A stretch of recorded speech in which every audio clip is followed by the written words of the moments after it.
listening to Radio Sputnik. Telling the untold. Welcome to the Open University of the Airwaves with George Galloway. Only on Sputnik Radio. Last year at this time, Jeremy Corbyn was the leader of the Labour Party in the middle of a general election campaign. Today, he's been booted out, even though the national executive of the Labour Party reinstated him. Sir Keith Starmer applied the hobnail boot, showing a ruthlessness and resolve that quite escaped his predecessor, now victim, Mr. Corbyn. We'll be talking to Chris Williamson, former Labour Member of Parliament, about what next for Corbyn and for Labour. And just because it's Donald Trump that's claiming that the US elections have been interfered with, this time from within their own country, it doesn't necessarily mean that it's not true. We'll be taking a deep dive with the legendary Max Blumenthal to this very subject. And again, asking what next for Trump? What next for America? And in this momentous week, will Britain reach a deal with the European Union? Should Britain reach a deal with the European Union? And if we get a deal, what kind of deal? And if we don't, what happens next? And like London buses, the coronavirus vaccines are now backing up down in the street. There'll be another one along in a minute, but there's already 10 on the market. Fasten your seatbelt. This is rock and roll radio, but with pictures. It's going to be a bumpy ride. It's the mother of all talk shows. Radio Sputnik. We speak your language. The mother of all talk shows. The only education you can get for free.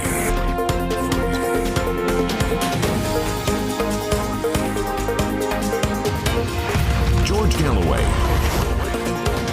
This is Radio Sputnik.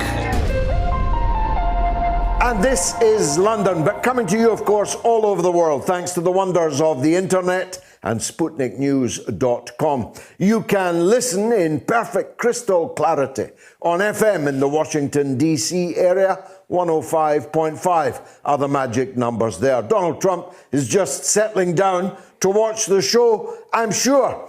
And you can listen on AM right across the United States from Burning City to Burning City. You can listen all over the world on the aforementioned SputnikNews.com. But if you are one of the more than 500,000 people now watching as well as listening, then please listen to this advice. If you are watching on Facebook, either my Facebook or RT's multiple Facebook pages, please share right now with all your friends, all the people on your list. Please share so that we can spread the word of this Open University of the Airwaves as widely as possible. You can also watch on my YouTube channel. Do subscribe if you do. And on RT's multiple YouTube channels. You can watch on Twitter. You can watch on Instagram. You can even watch on Twitch. Does anybody? Please let me know if you have ever watched this show on Twitch, because I have this sneaking feeling that my clever young friends behind the glass have fooled me and that there is no such platform. But that's just me, a conspiracy theorist. This, of course, is a very important day for conspiracy theorists. Jack Kennedy was murdered in plain sight, in broad daylight, by a conspiracy, I believe.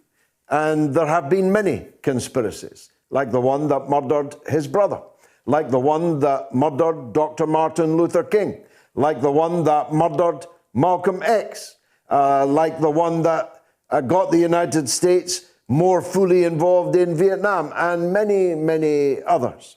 But just because there are many conspiracy theories, it doesn't mean that everything is a conspiracy. And no doubt that will be something that comes up later, especially when we talk to the Moats medic about the coronavirus. As I said in my introduction, you wait for a vaccine and along come 5 at once. Well, actually, that's only the Chinese ones. There's 5 Chinese vaccines now being rolled out to millions of people at virtually nil cost.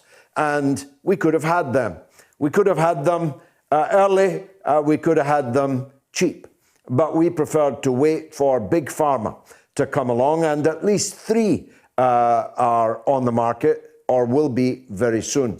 Pfizer, AstraZeneca, and the Oxford University variant.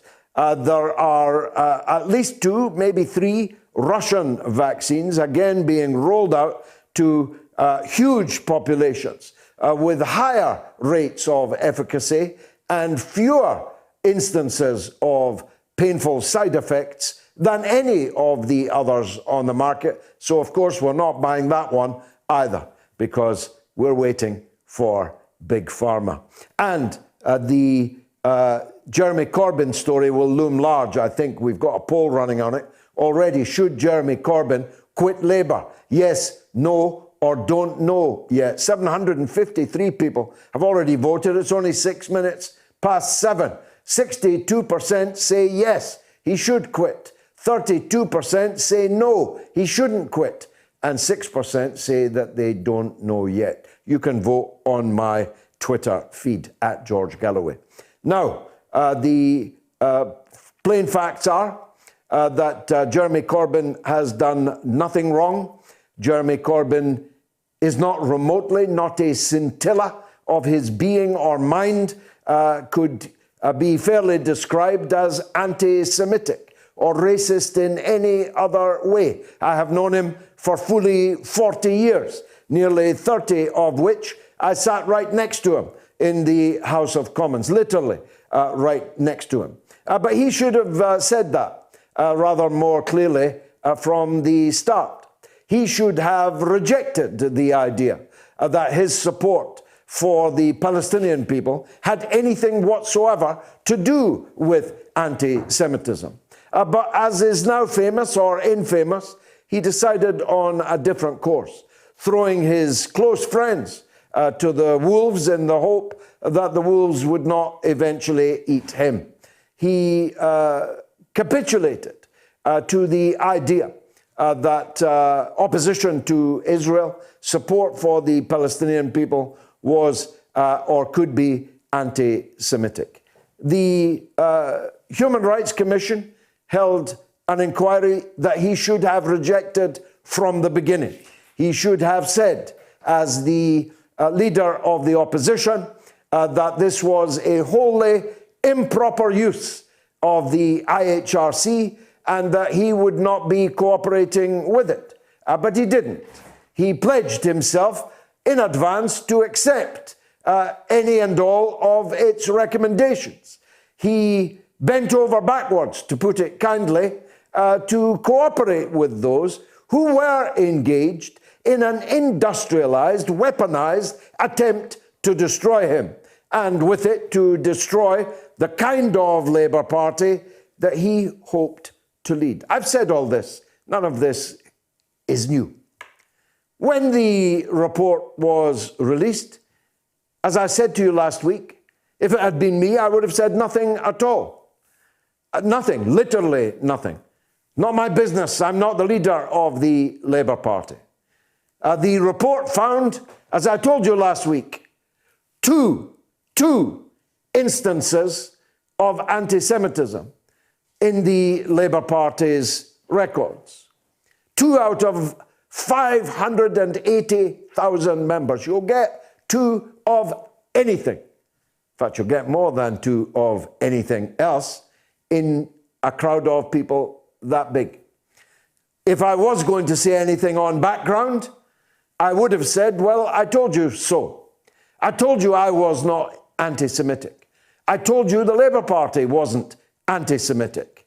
And I told you that while there were in the Labour Party, like in every other segment of society, instances, isolated, tiny numbers of people who may very well have slipped from a proper concern for the Palestinian people into anti-Jewish hatred or prejudice, which is what anti-Semitism is.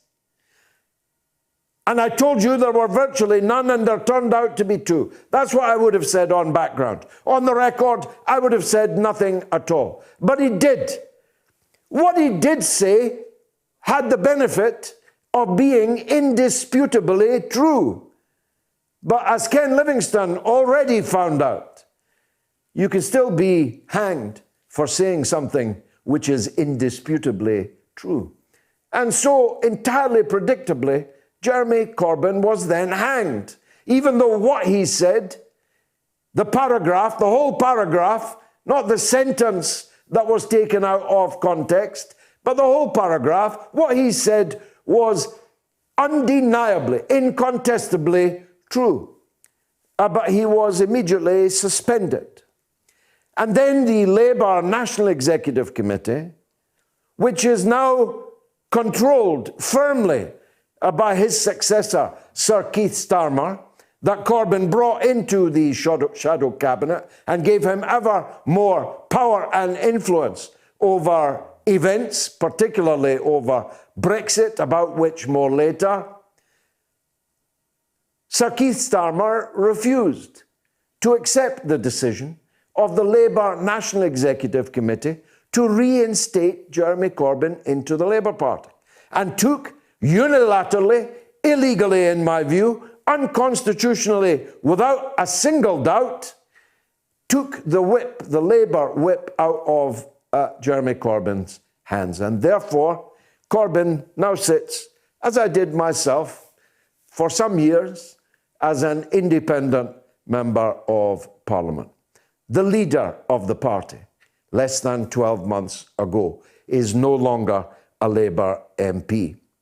The leader of the party, who scored the best election result since 1945, back in just 2017, just 3 years ago, obtaining virtually 13 million votes and coming within 3,000 votes of being the Prime Minister of Britain. That's what he did. He built the Labour Party into the biggest Labour Party anywhere in the Western world, and now he's been kicked out of it. Well, as someone myself who served 36 years in the Labour Party and was expelled in less than 36 seconds by Tony Blair and his factotums, I know what that feels like. But there must come a point at which it is obvious to people that supported Jeremy Corbyn that the Labour Party is no longer a party for them, that the only future they can look forward to is unrelenting class struggle inside the Labour Party against other Labour Party members. Who wants to spend their life in that way? Isn't there enough to do outside, in the streets, amongst the population, amongst the working class of Britain? Isn't there enough fights to be fought against people that are officially your enemy, rather than spending your life unrelentingly fighting people inside your own party? That's the mother of the poll that I have put out now. Get your votes in now.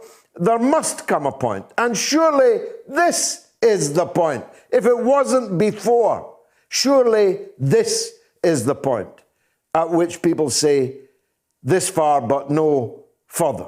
We have a world to win, and we can't be spending our life trying to win a Labour Party that has proved unreformable, that has proved unchangeable because of its history and because of the architecture of the party. The Labour MPs run the Labour Party. They always have.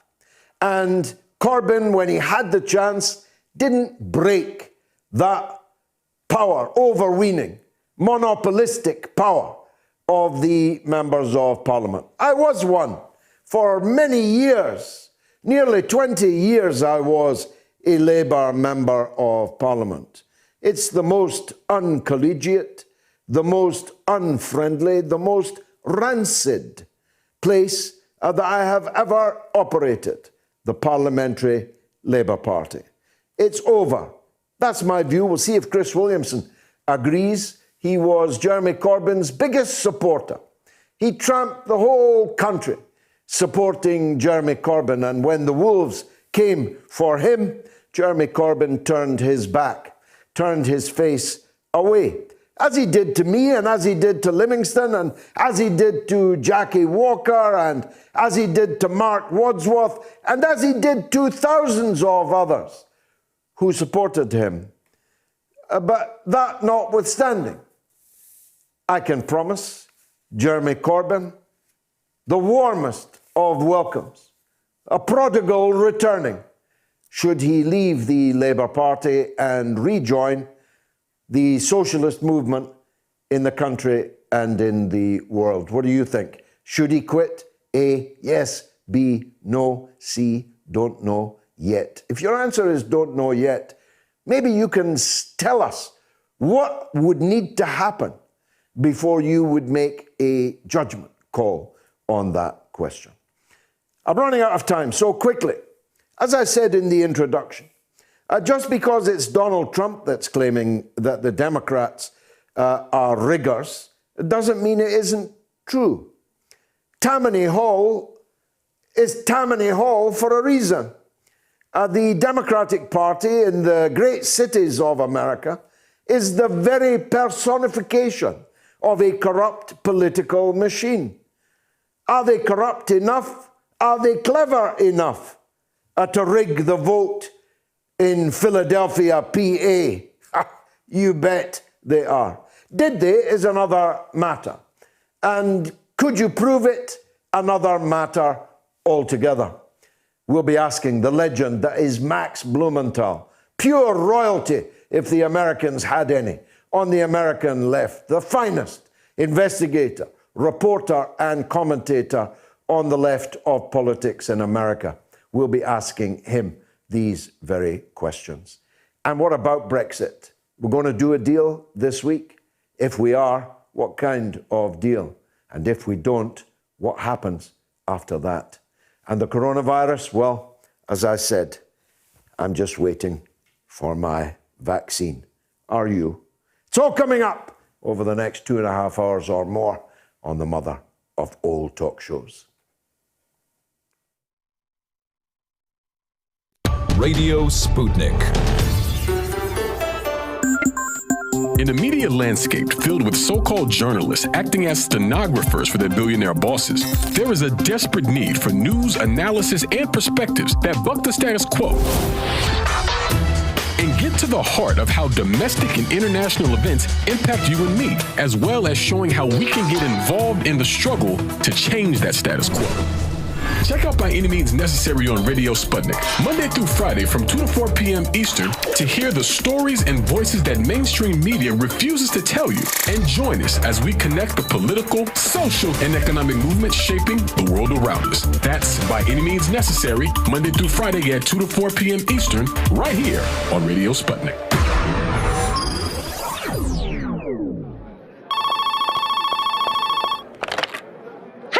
Pizza Express Woking. What is it you want? Oh, you want an ill-advised interview on the BBC? A cheese pizza, extra immature, and a raw bailout. No, we don't take taxpayers' money. Yeah, but we do take contactless. Would you like a receipt for that, Mr. Prince?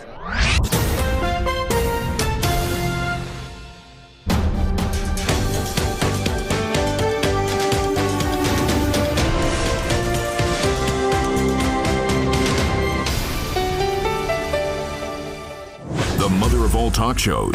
Join our faculty of legends, contributors, and callers.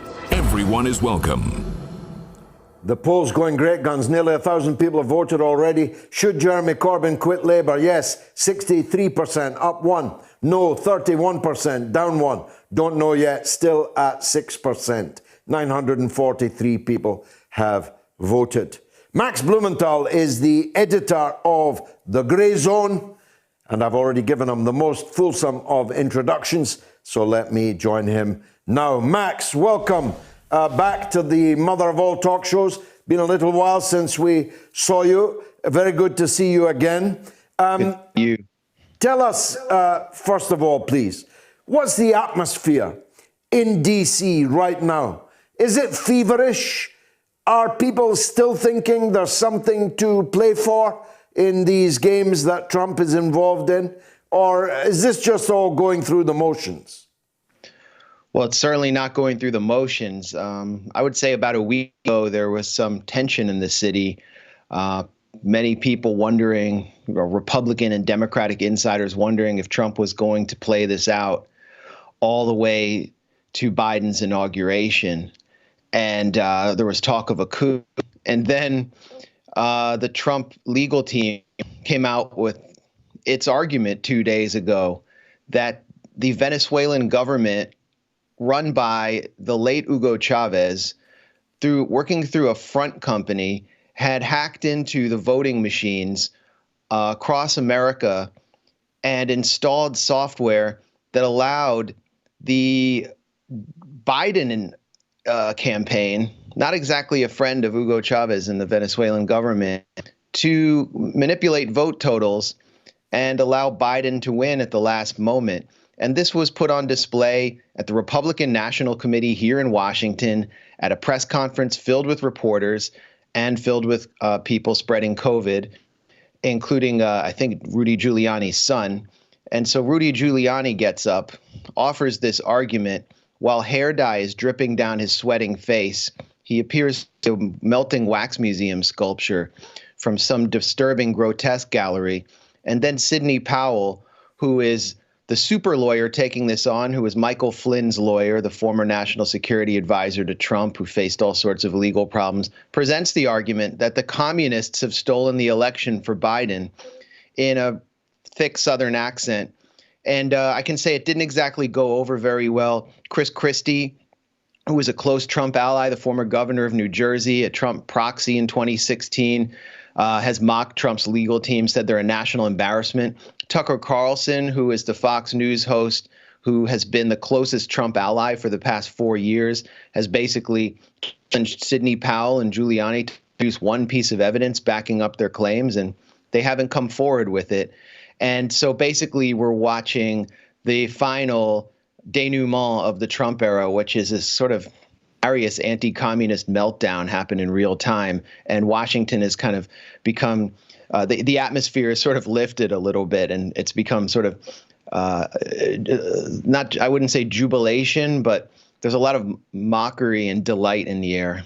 It definitely was peak Trump, the lawyer, Sidney, her in that drawl that you mentioned. It was straight out of the McCarthy era, just not as convincing. She seemed to think that Hugo Chavez was still in power in Venezuela. The tenses she was using were wrong otherwise. She also claimed that Hugo Chavez had hired these people after he had lost a referendum vote, which he had in fact actually won. But all that notwithstanding, if you can bear to put that to one side, it's a lot to put to one side, I know. Not least Giuliani had obviously bought something in the Four Seasons Garden Centre and plastered it over his head, which was then all dripping down his face. But if you could put that to one side, it's not fantastic, is it, that the Democrats would rig elections? After all, they rig their own primary elections, and Tammany Hall was Tammany Hall for a reason.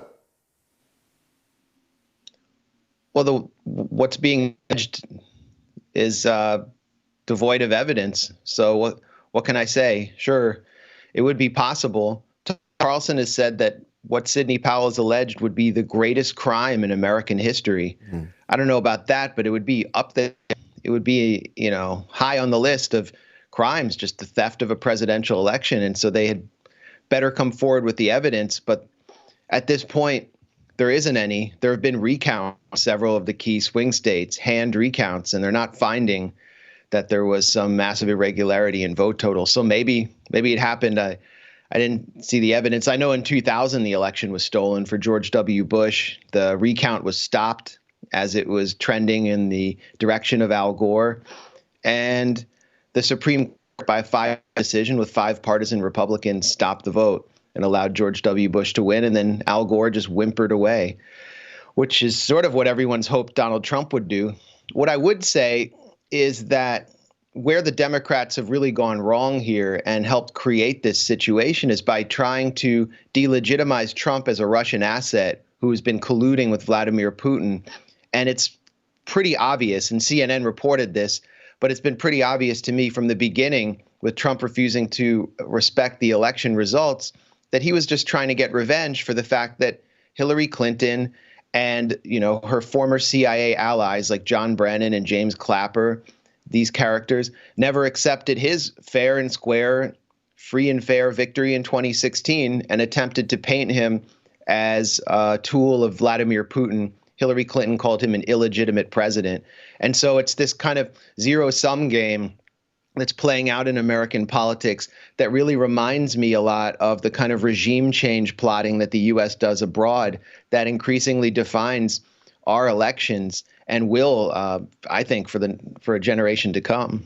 Well, let's rejoice that Joe Biden is going to be having an inauguration. How is it taking shape? His cabinet, his team, national security team, foreign affairs, the treasury, and so on. It looks to me like not so much a Wall Street administration as a Silicon Valley administration. All these geeks that lord it over us on social media seem to be well dug in the incoming Biden administration. Absolutely. And first, let me say that there's a giant kind of grift taking place where the Trump administration is refusing to assist with the Biden transition by refusing to respect the results of the election. And so the Biden team has gone online and is trying to raise money from people who are all losing their jobs in the middle of a pandemic. There's no stimulus money going to the public, and they're asking them to help pay for their transition to raise $90 million. Wow. And I feel like with all of the Wall Street allies and the $1 billion that Biden raised and all these wealthy Republicans that helped Biden win, I feel like they could ask them instead of, people who are driving Uber and working at donuts to make a living. But to your question, Silicon Valley is going to play an unprecedented role or have an unprecedented influence in a Biden administration. That's already clear. You look at the personnel on the agency review teams and you see not just arms industry funded think tanks employing those who will direct the foreign policy team of the Biden administration, but also Amazon, Uber, Lyft, Airbnb, Salesforce. These are all people who are represented on the agency review teams. And Eric Schmidt is a really key figure here. He's the CEO of Google. And according to the Financial Times, he's likely to play a leading role in a Biden administration.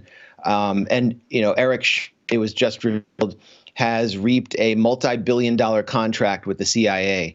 Eric Schmidt was on a board at the Pentagon, the Defense Department, to provide kind of a bridge to the tech community. He basically exists along with Jeff Bezos at Amazon, who's is opening up an Amazon super center near me in Northern Virginia, right near the Pentagon and Langley.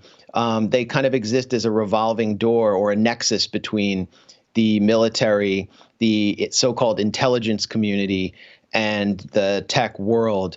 And they played a major role in helping to elect Biden.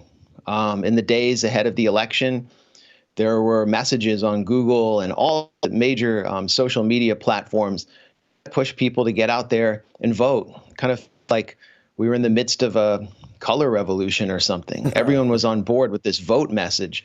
So absolutely, Eric Schmidt is someone to watch, and he's funded the Democratic Party's infrastructure over the years as well. This is also payback. One of the major Democratic or Clinton-oriented think tanks here in town in Washington, the New America Foundation, is substantially funded by Eric Schmidt and Google. And what does that portend for people like you and me who depend on these tech platforms to get our messages across? Like this interview this evening, for example. What might that portend?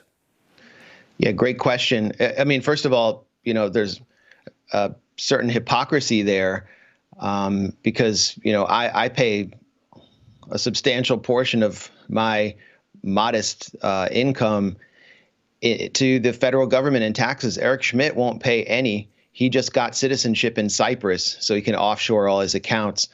So this is the new oligarchy, these new robber barons, and they're really setting the agenda. The Democrats are insistent, though, that there was just a very stormy hearing here on Capitol Hill before the Senate, where Mark Zuckerberg and Jack Dorsey, who is the CEO of Twitter, were hauled in, and they were basically dressed down for failing to tamp down on so-called disinformation. From the point of view of the Senate Democrats, that's ads for the Trump administration, QAnon, conspiracism that leads people into these kind of cul-de-sac of conspiracy thinking that also push them into right-wing politics, and they want to tamp down on that. But the way they define disinformation increasingly means anything they don't like, including what contravenes the imperatives of their foreign policy positions. And so at the Gray Zone, the publication that I edit, we've faced throttling for sure on Google. There was a period of about a year where we were unable to search for our own articles inside the United States on Google. We were obviously on some kind of blacklist, and when we would go abroad to Central America, for example, we would easily find our material. Wikipedia, through basically a campaign by neoconservative editors and right-wing Latin American editors who don't like our material on Venezuela, our factual reporting, have gotten us listed as a deprecated source, along with the network that you're currently on, along with Telesur and other important counter-hegemonic networks. So we can see it happening in real time, and we recently reported at the Gray Zone that the Biden appointee for the U.S. Agency for Global Media, which governs all of the media that the U.S. government, the state media that it broadcasts internationally, Voice of America, Radio Marti, Radio Free Asia, is Richard Stengel, someone who has openly called himself the chief propagandist of the U.S. government and said that the First Amendment has to be limited in order to prevent what he calls disinformation. And it was Stengel actually who created the official propaganda wing of the U.S. State Department, the Global Engagement Center, under his watch in the Obama administration. So I think we're not just going to see throttling, suppression, and censorship of alternative media. We're also going to see unprecedented state propaganda disguised as organic media. Yes, although how could we tell the difference might be a dilemma, because when you see what the journalists unbribed will do, you might conclude there's no reason to. Who's going to be for it, and who might get a break in the Biden foreign policy arena? Let me take a guess. A bit less punishment to Iran, a bit more punishment to Syria, a bit less to China, and a bit more to Russia. Have you been doing any calculations on this? No, I agree with your estimation. I think, personnel does matter, but there is a general direction that a democratic foreign policy tends to take, and it's towards containment of Iran through negotiation rejoining the Iran deal. However, a close ally of Joe Biden, Biden's increasingly kind of politically and intellectually checked out, is his colleague in Delaware in the Senate, Chris Coons, who is an absolute tool of AIPAC, the key arm of the Israel lobby, and he's a major contender for Secretary of State. And Coons has said that the U.S. will not re-enter the Iran deal without renegotiation on ballistic missiles and so-called Iranian proxies, who really represent Iranian key allies like Hezbollah, like certain militias that are active in Iraq. And this is non-negotiable. This is a red line for Iran. So what Coons is doing is sort of offering another recipe for the kind of maximum pressure policy that Trump is applying. So it would be very dangerous if someone like him entered the Biden administration. Then you have Susan Rice, who's another option, was a key figure in the destruction of Libya. I tweeted out a clip of her from a talk she gave last year, I think, or 2 years ago when she was on book tour, where she was boasting about how she was the only person in a White House meeting pushing for the bombing of Syria in 2013 without congressional approval. She wanted the president to rush a bombing campaign into Syria, and she even left out the possibility Iran would join the battle, and so she wanted the president to prepare for war with Iran. I mean, this is a fanatic who has been wrong consistently. I don't think she'll make it through a confirmation process because of her role in Benghazi, because of her role in unmasking Trump officials. So that leaves Blinken for Secretary of State, longtime advisor of Biden, has been for every war since Yugoslavia. Definitely favors re-entering an Iran deal, but there's a certain inertia to change with the Democrats and doing so in a more smart, sophisticated, high-tech fashion and working through alliances. And then Secretary of Defense, it appears inevitable that it will be the first female defense secretary, Michelle Flournoy, who worked with Tony Blinken at this legally consulting firm called West Exec Advisors, which basically helped big tech firms in Silicon Valley reap contracts with the Pentagon. And that's what they're going to do in the Pentagon. Michelle Flournoy is someone who actually wrote a paper on preventing war with China that was basically a recipe for preparing for war with China. So, yeah, there's going to be a hardline China. There's going to be a lot of inertia towards a hardline containment policy against China and a ramping up of the new Cold War, but in a more sophisticated fashion with multilateral alliances, which in some ways is more insidious and dangerous than the clumsy, ham-handed approach that the Trump administration has taken. Finally, and I'm grateful for your time, Max, can Donald Trump do a Grover Cleveland? Can he come back?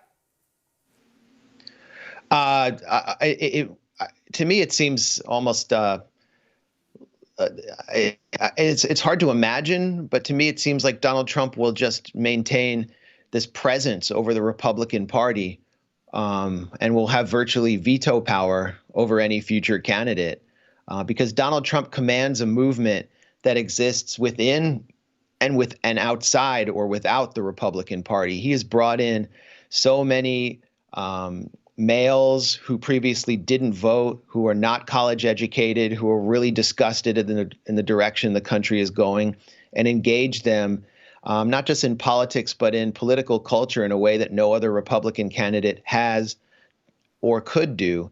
And so I'm looking at a figure like Mike Pompeo, who was Trump's Secretary of State and who managed to survive all of the purges of the Trump administration. I mean, Trump has had more defense secretaries than any other president. Pompeo was also inside the CIA.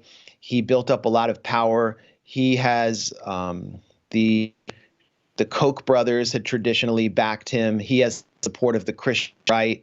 And now he has the Trump movement because he survived the whole Trump administration as a loyal ally of Trump. So I could see someone like him running in 2024, and he's arguably more dangerous than Donald Trump because he is just a pure, unalloyed war hawk in the back pocket of Benjamin Netanyahu. He played a key role in pushing Donald Trump to authorize the assassination of Qasem Soleimani, as Gareth Porter reported for us. So I think Trump will be there whether he runs or not as kind of the real boss of the GOP. Boss of bosses. Max Blumenthal, always a pleasure. Thanks for joining us on the mother of all talk shows. It's Thanks a lot, George. Been a terrific interview. Should Jeremy Corbyn quit Labour? Yes, 62, no, 31, C, don't know yet, up 1, up to 7%. Now, I did my RT short on this very subject. Take a look at it. If Sir Keith Starmer, when he was running to become the leader of the Labour Party, had told the members that less than 1 year later he'd be expelling Jeremy Corbyn from their ranks, I wonder if he would have won. This is a quite extraordinary turn of events. Of course, many important people have been expelled from the Labour Party, including me, but greater eminences than I, like Nye Bevan, like Michael Foot and others, have been temporarily expelled from the Labour Party. But never in Labour movement history has a man who was the leader less than a year ago and took the party into a general election been expelled from the ranks. Illegally, in my view, certainly unconstitutionally, but I'm not sure that Jeremy Corbyn has within him the willingness to take this through the courts or to take it anywhere at all, quite frankly. It is the culmination of a remarkable turn of events. Jeremy Corbyn, a left-wing leader for decades, a leader of the Brexit cause for decades, long before the term Brexit had ever been coined, ended up being the man in charge of a party dedicated to wrecking Brexit and abandoning a great many of the sinews of his own career, like the Palestinian issue, for example. A fat lot of good it did him. Labour went down to a crushing defeat in the general election of 2019, and the people to whom he capitulated over Palestine are now demanding his head on a platter. And now he's out. So what next for Jeremy Corbyn? What next for his hundreds of thousands, presumably, of supporters? Well, nothing much, it seems. Not a single Labour MP has resigned the Labour whip in order to sit down beside Jeremy Corbyn, even though they were on his coattails for almost 5 years. And the same thing is now happening to Donald Trump in the United States. One by one, his Senate and congressional allies are jumping ship and abandoning his hope of restaging the presidential election, having the result overturned. Soon, there will just be Trump and presumably his lawyer and definitely his family. Will that be the end of Donald Trump? I don't think so. I think he's positioning himself for a Grover Cleveland, the only man ever to be re-elected as President of the United States, with one presidential term in between. I think that Donald Trump, if God spares him, and if he loses a few pounds, maybe goes horse riding bare-chested like President Putin, will be back. He'll run in 2024 as the man who was robbed. And if not Trump, then one of his children. It's not over yet for Donald Trump. I fear it's over for Jeremy Corbyn. Well, we'll see if I'm right about that. But truthfully, there's no point in following leaders, as Bob Dylan once told you in the only song he ever made that made it to the top of the hit parade. Don't follow leaders, he said. You have to follow principles. You have to follow that in which you believe. And if the people that you're following no longer hold those principles or are not ready to fight and, if necessary, fall for them, then really, what's the point? That's my view. I still believe in everything I ever believed in. And I can say that I stood by those beliefs. Unfortunately, Jeremy Corbyn, God bless his cotton socks, will not be able to say the same. Have something to say? Do you disagree with George? Then call us now and give us your view. Blimey, it turns out half the country's on Twitch. Some of my best friends, like Scouser Lar, are actually watching this on Twitch. right now. That's what happens as you get older. You no longer know who the Beatles are, or the 2020 equivalent of that. Everybody knows who Chris Williamson is. As I said earlier, not only was he an outstanding member of Parliament and an outstanding supporter of Jeremy Corbyn in Parliament, the more outstanding because of the flatness of the surrounding landscape. There weren't many disciples of JC going around the country at their own expense, wearing out their own shoe leather, proselytizing his message. Not that that helped him much when the wolves descended upon him. He's now outside of Parliament, outside of the Labour Party, and reportedly seeking to create a new party of the left. It's good that he's joining us at any time. It's particularly apposite on the first Sunday after Jeremy Corbyn's latest defenestration. Chris Williamson, thank you very much for joining us. Were you shocked at what happened this week to Mr. Corbyn? No, not really, George. I predicted it, in fact, and I indeed took out a speech, actually, from about 3 years ago, where I made that very point, that it's not really me that they're after, or Ken Livingstone, or Jackie Walker, Mark Wadsworth, or the hundreds or thousands of grassroots members that had been thrown under the bus. Ultimately, what they were about, the enemies of Jeremy Corbyn, were to topple him and to destroy any semblance of a socialist programme within the Labour Party.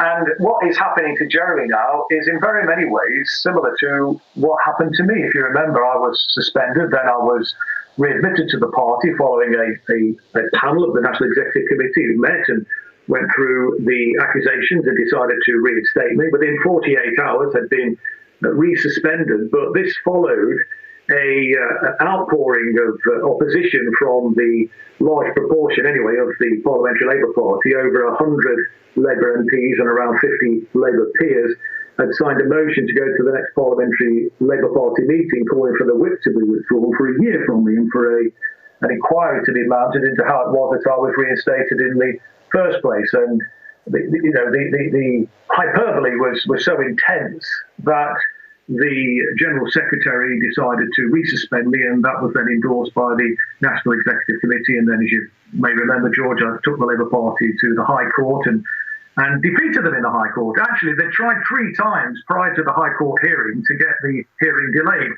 I was calling for an expedited hearing on the grounds that there was likely to be an early election.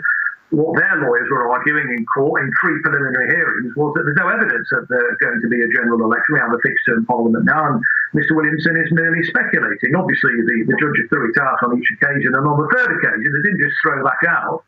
They actually set a date for the hearing to take place. Within 36 hours, I received a new communication from the party. When I first saw it, I thought they'd seen sense and were going to pull back from the brink, but no, it was to issue me with a third suspension, to say, we know you're already suspended, but irrespective of the outcome of that suspension, you will remain suspended because there are these additional new allegations, which were even more preposterous than the first ones. I mean, they included things like, for example, sharing a video of Norman Finkelstein, an acclaimed Jewish academic. And another accusation was that I told people to pipe down. That was deemed to be some sort of anti-Semitic trope, and that was in relation to criticism that was being levelled against me for attending the Labour, or planning to attend the Labour Party conference in 2019. And I was contacted by media hacks and said, there's a lot of criticism. Are you coming to the conference? And I said, yes, I am. I'm going to be speaking at a range of different fringe meetings.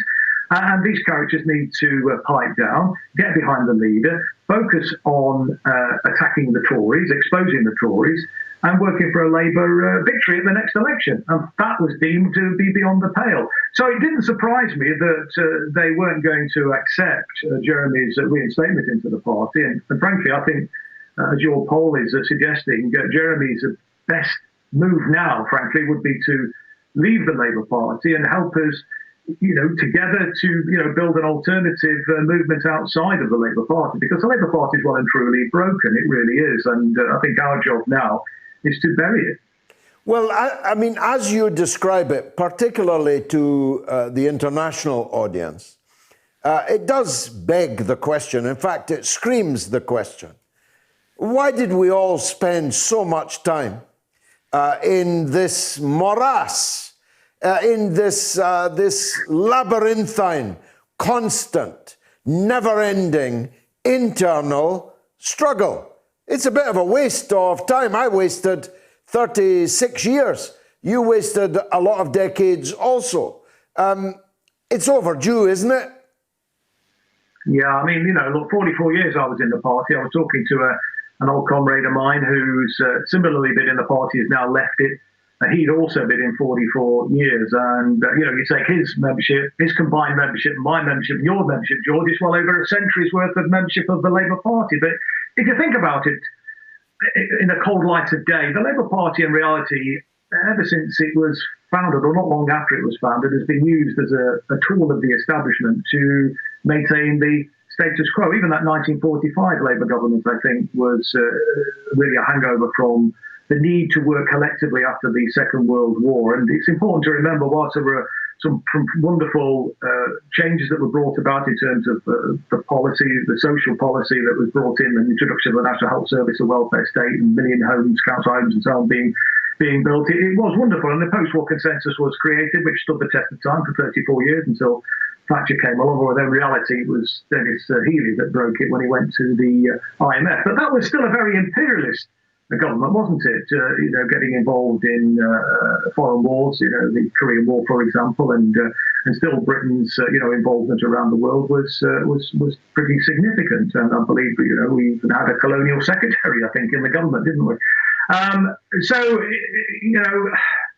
In many ways, I think now we do need to break out. I mean, I stuck with the party all those years.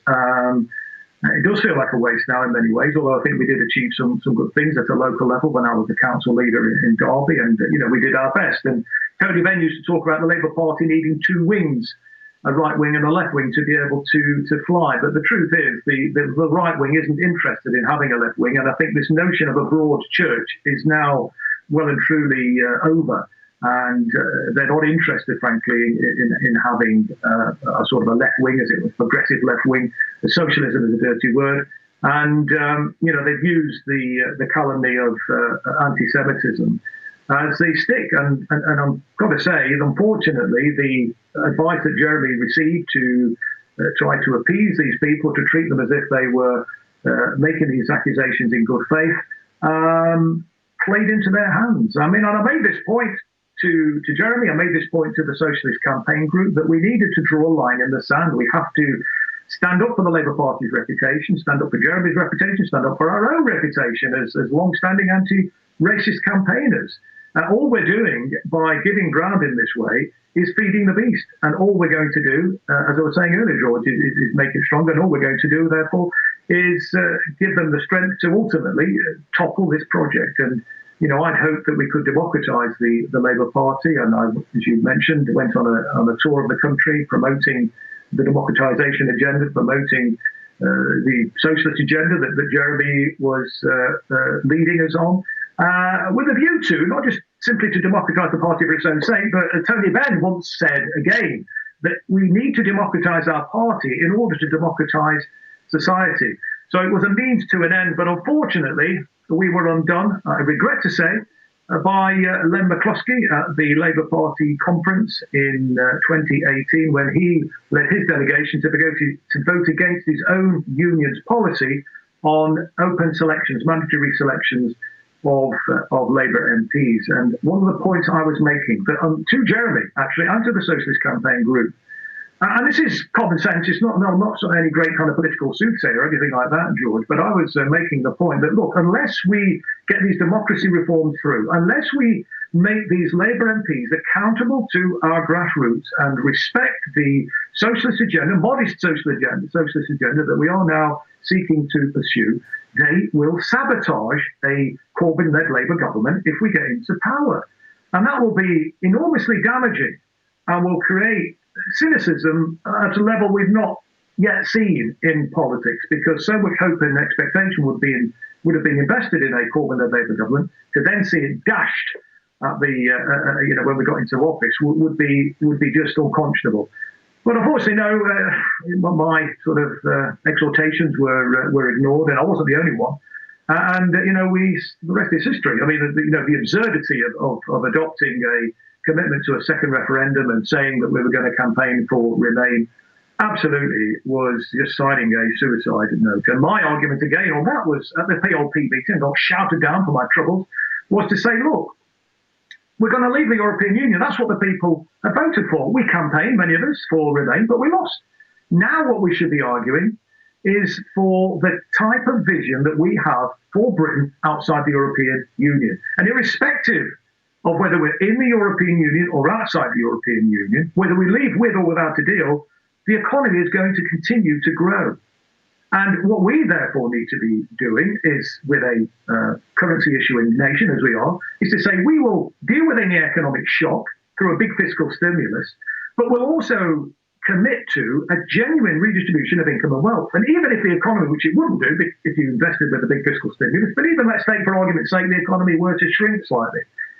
If you were to redistribute income and wealth, then you could lift the living standards of the 99%.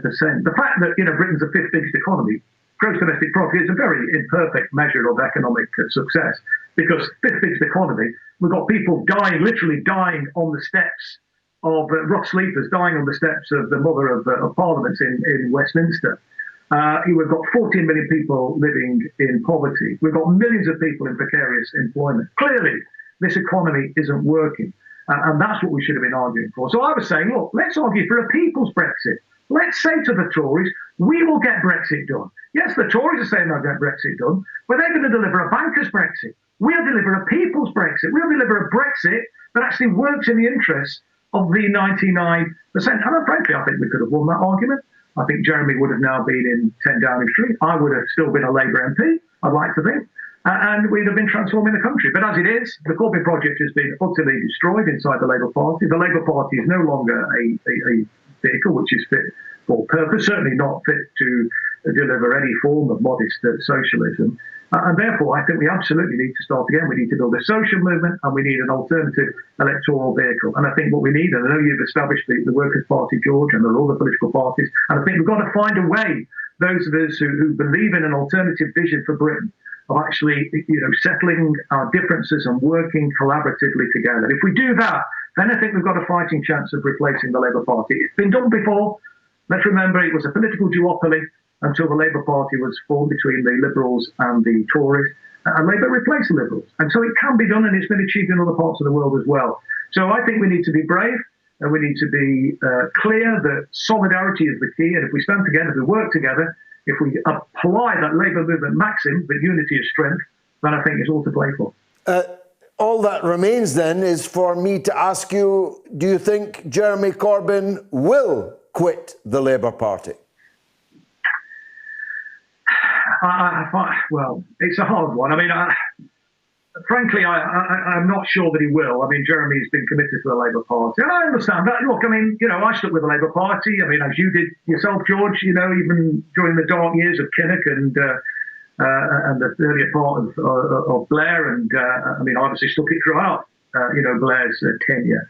I suppose I contented myself with the notion that we were able to achieve something at a local level. As I say, I was a councillor, then the chair of the housing committee, and then I was leader of the council. We were trying to deliver municipal socialism against a hostile government, even though it was supposed to be our own government in that sense. So I kind of understand that tribal loyalty, but I think we're in a very different place now. I know you were involved in establishing the Respect Party, and people have said, well, look, if ever there was a time to create a new political party, that was it, after the debacle of the Iraq War, the illegal Iraq War. I think this is different, though. I think because we've had now someone who was a socialist, someone who inspired millions of young people, old people, middle-aged people, men and women, black and white, inspired the country. And, we were on the way to become what we became a mass party. I think we could have gone even bigger. But even at the height of Jeremy's powers, we didn't control the Labour Party. Jeremy didn't control the Labour Party. The Labour Party was still controlled by the right wing of the party, the kind of Zionist lobby had a pernicious influence on the party. And it's not just my opinion. I think it's very, very clear. And you look at, Sir Keir Starmer. I mean, he's bankrolled by the likes of Trevor Chin and Jonathan Kestenbaugh. Trevor Chin is one of the leading figures in the British Zionist movement. So, and he himself has said that he supports Zionism without qualification. So, will Jeremy leave? I think.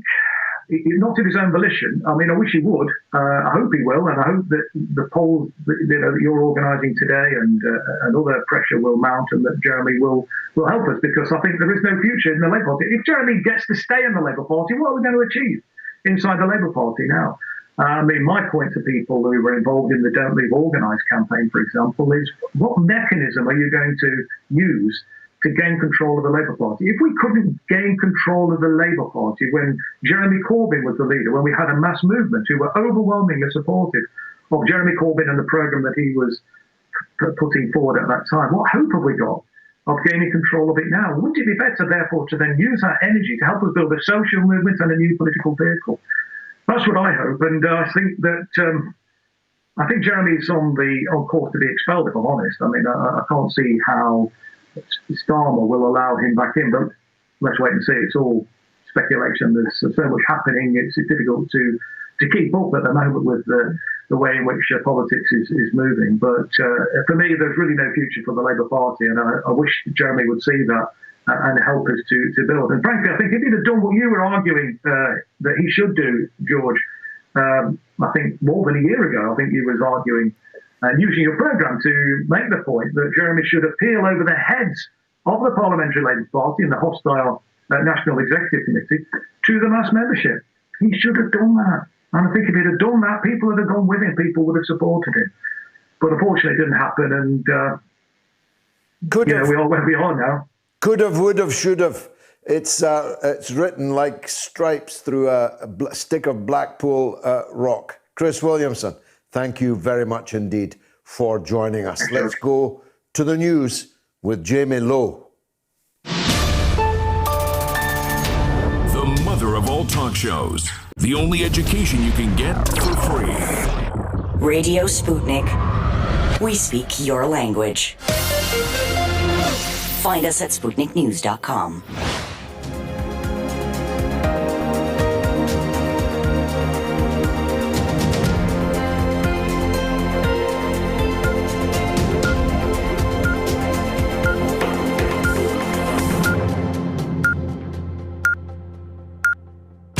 Radio Sputnik News. Britain's Chancellor of the Exchequer, Rishi Sunak, has said that there will be no return to austerity when he announces his spending review this week.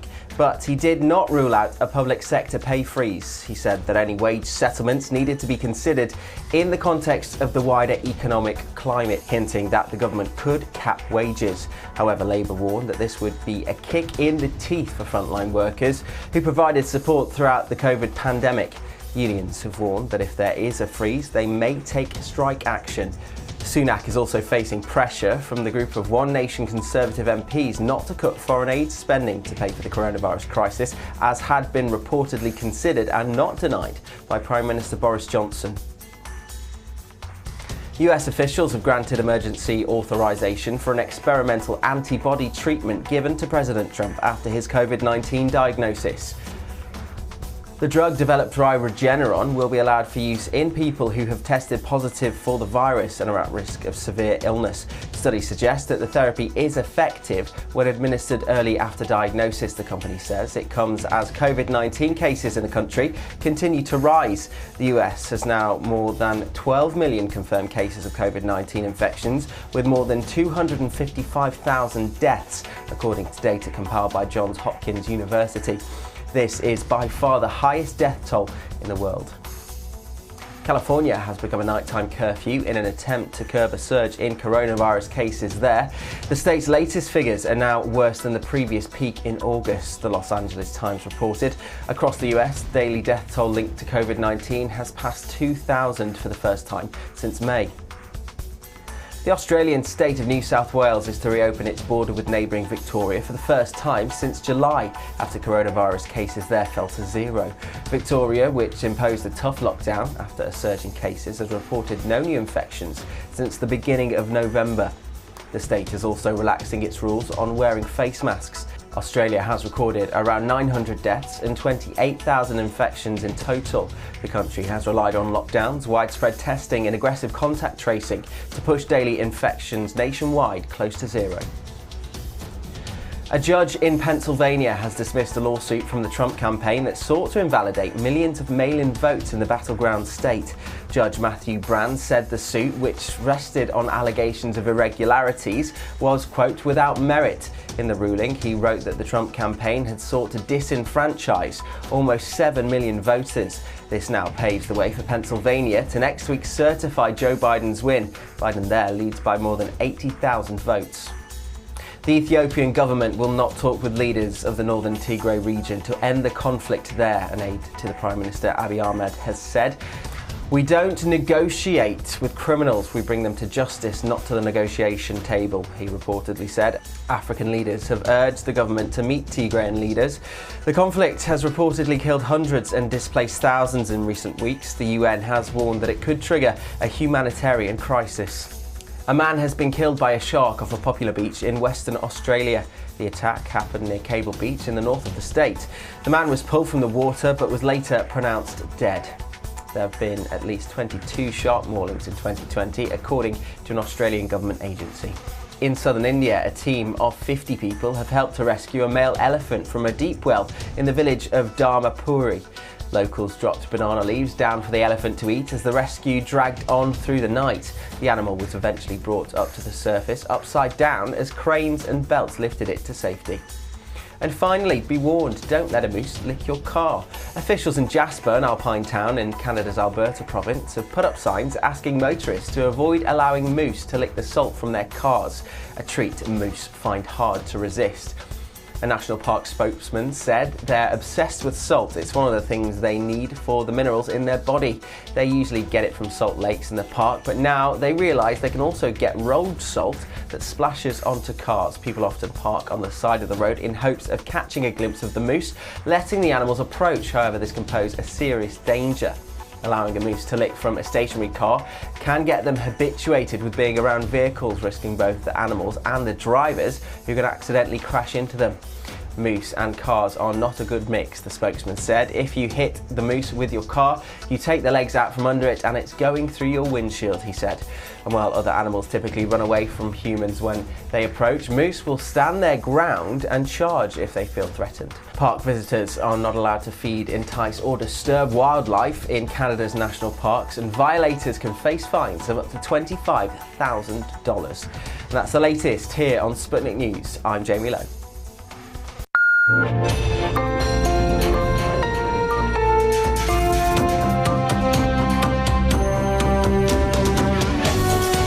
You're listening to Radio Sputnik. Telling the untold. Welcome to the Open University of the Airwaves with George Galloway. Only on Sputnik Radio. The Moats medic, Dr. Ranjeet Brar, has kept us up to date with developments throughout the coronavirus crisis, both at home and abroad, critiquing the British and American government approaches and pointing in the direction of alternatives. He himself will probably take the virus when it comes along, as will I. But there are many people out there, I'm all too aware, who believe that this has all been some kind of conspiracy. A conspiracy in whose interests it's never quite clear, but that the ultimate aim is to control us by making us wear a little mask across our face. If that doesn't make you cry, it might make you laugh. I've had a difficult day with these people on social media. And so I turn to the oracle, the expert, Dr. Ranjeet Brar. Dr. Brar, thank you for joining us. Let's deal with the vaccines first, if we may. What can you do to update us from last week on when these vaccines might be here? And what order, if you like, people will be able to access them? And will they have to access them? They won't physically be forced to have one, but might they be discriminated against if they don't have one? Thanks, George. I've been really enjoying your show this week. Fantastic guest, fantastic lineup, and happy to be back with you. On the question of the vaccine, we really have been dominated this week by huge numbers of sensational headlines saying how wonderful the Moderna and Pfizer-BioNTech vaccines are. But as I discussed with you last week, really all they have published are press releases rather than peer-reviewed publications. They're press releases concerning what they consider to be favourable outcomes of a first interim analysis. That's something that usually wouldn't get a lot of fanfare. They might get a little announcement in a trade magazine or a conference, but certainly wouldn't hit headlines and probably wouldn't be published widely. But it's something that obviously has been used to justify that something slightly strange is happening with the production of these vaccines. Yes, because of the health emergency, tens of millions and hundreds of millions and potentially even billions of doses of these two vaccines from Moderna and Pfizer are being produced prior to any publication of results. And it's being met very uncritically. I welcome the results as such as they are, but there are a few things which are strange about them. One, that it's really science by press release. Really, that there's such early, phase of their results. They're certainly no more advanced than any of the Chinese vaccines. In fact, less advanced than Chinese vaccines. Some of which, for example, Sinopharm has got 3 vaccines. They've given one of their vaccines, an inactivated vaccine, to very many of their students, diplomats, and industrial workers who are working abroad. Probably over 1 million doses they've given out, and they don't report any adverse effects at all. And they say not a single person who's taken the vaccine has so far got the virus. The other thing that I find slightly strange, other than that pure, why we're overemphasizing the results from the American and the European firms, which are really, less advanced. It's a newer technology, which is fine. But if we look at the trial, the Pfizer-BioNTech trial had 43,000 people enrolled in it. And they said there were 94 people within that trial who got the virus. Now, it struck me as odd when I looked at that. And similar numbers for Moderna. Moderna said they had 30,000 people enrolled. And they say there's 95 people, within their trial. 90 people got the virus having not been inoculated.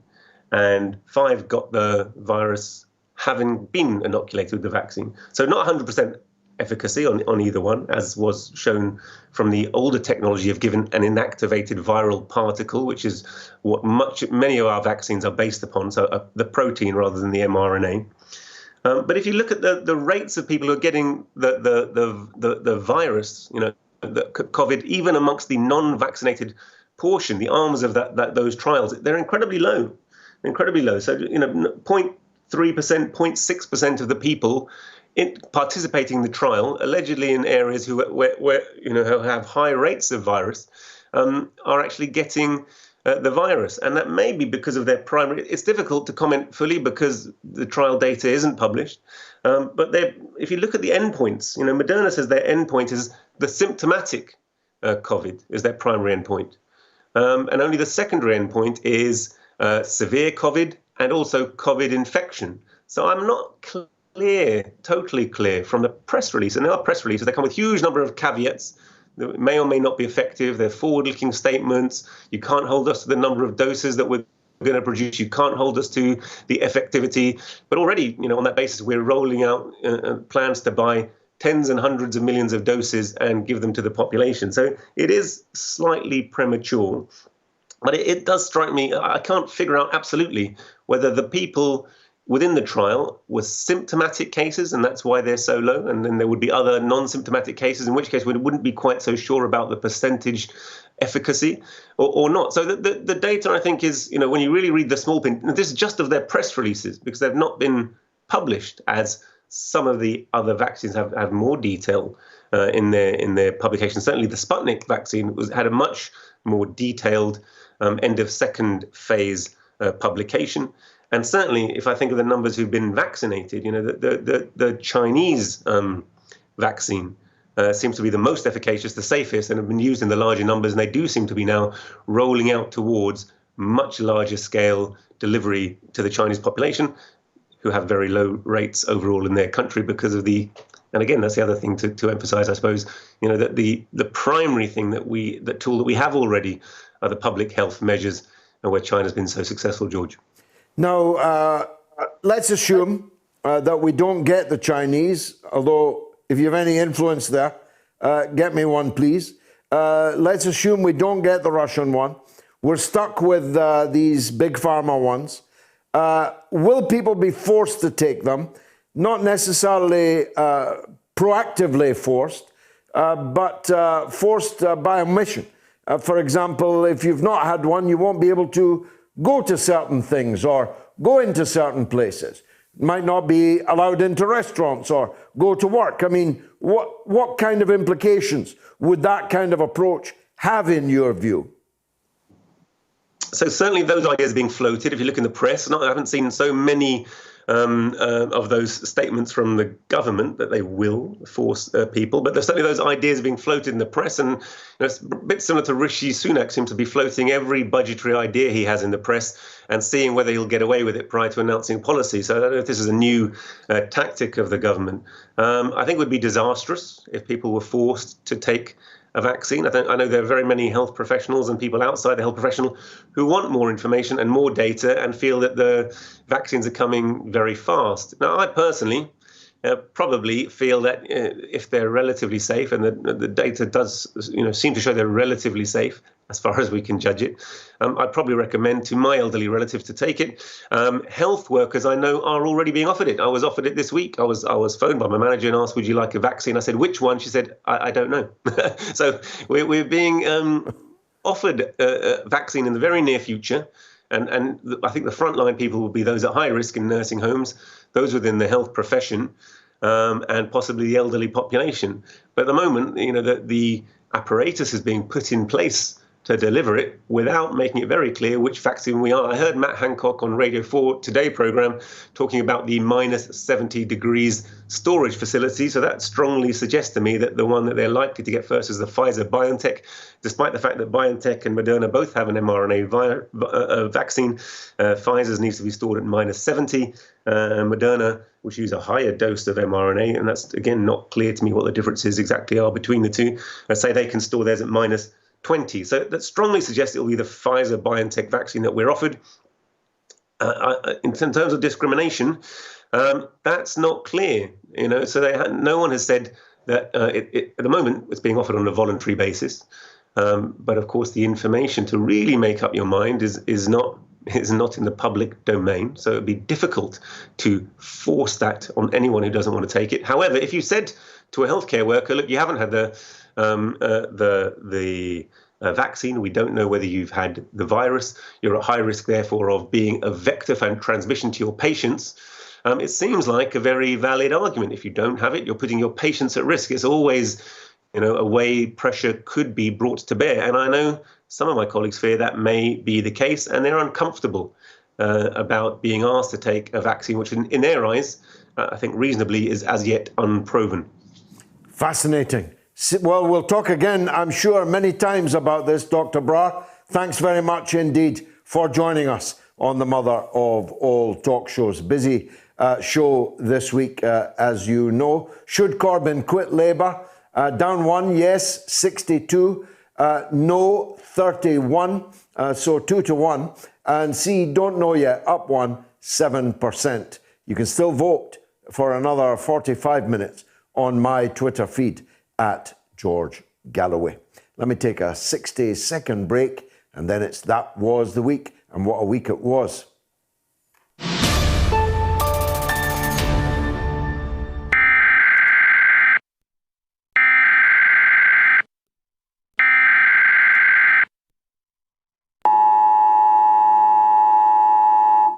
This is not a test. this is your emergency broadcast system. Announcing the commencement of your weekly programming sanctioned by the mother of all talk shows.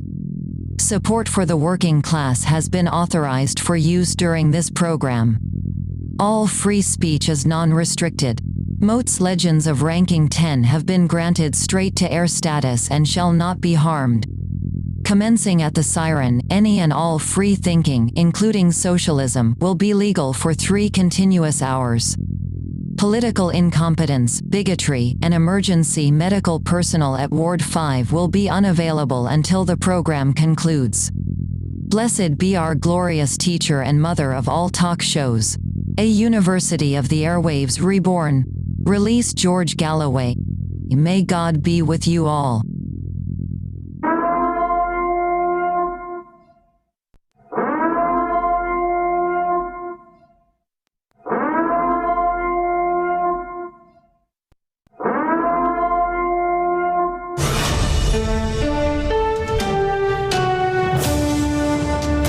Radio Sputnik, telling the untold. Global higher education with one of the world's best-known iconoclasts, the mother of all talk shows, with George Galloway. Now, if you're watching on Facebook, please share so the algorithm doesn't strangle us even before Biden has gotten into office. Please, Facebook users, Facebook watchers, right now, press share with all of your friends. Now, this is the spot where I spin back the years, don't I wish, to look at the 7 days in our past which shaped the present and no doubt the future. This is the week. This day, the 22nd of November, has been a particularly momentous one in history. On this day in 1963, President John F. Kennedy was shot in Dallas, allegedly by a lone gunman. Or was he alone? The tragic event sparked off the most long-lasting conspiracy theories in history. We'll be taking calls from 9:30 on that very subject. And on this day in 1955, RCA Records made its best ever investment, paying $35,000 to Sun Records for Elvis Presley's contract. His first record for them was Heartbreak Hotel. On the 22nd, at this time in 1990, Margaret Thatcher said she was standing down as British Prime Minister after her cabinet refused to back her in a second round of leadership elections. Anyone watching The Crown will have had a heart of stone not to laugh as these events unfounded. Rolled out. In 1995, Britain's most prolific female serial killer, Rosemary West, was sentenced to life imprisonment for the murder of 10 young women and girls. In 1997, Michael Hutchence, the Australian rock star and frontman of INXS, the country's most successful band, was found dead in an hotel room in Sydney, having hanged himself from the door. And still on this day, in 2005, Angela Merkel became the leader of the Christian Democrats, the CDU, and was sworn in as Germany's first woman chancellor. A day later, in 1963, following the death of JFK, 55-year-old Lyndon Baines Johnson began his new job as President of the United States.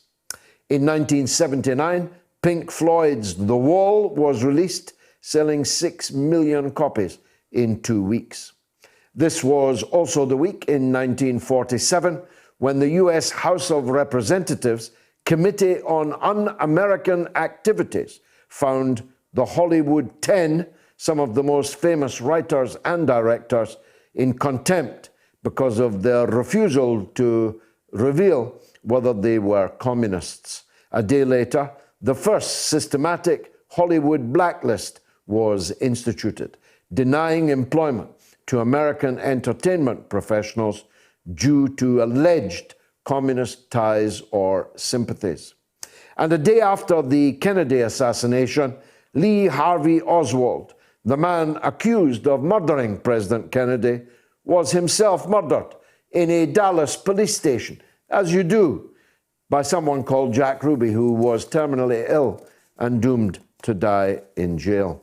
This was the week in 1974 when police charged 6 men, innocent men, in connection with the Birmingham pub bombings 3 days before. They were released after 16 years in jail when their convictions were quashed by the Court of Appeal in May of 1991. The funeral of the assassinated President John F. Kennedy took place in Washington on November 25th, 1963. And on the same day in 1973, the Greek government was overthrown by the country's armed forces after weeks of conflicted unrest.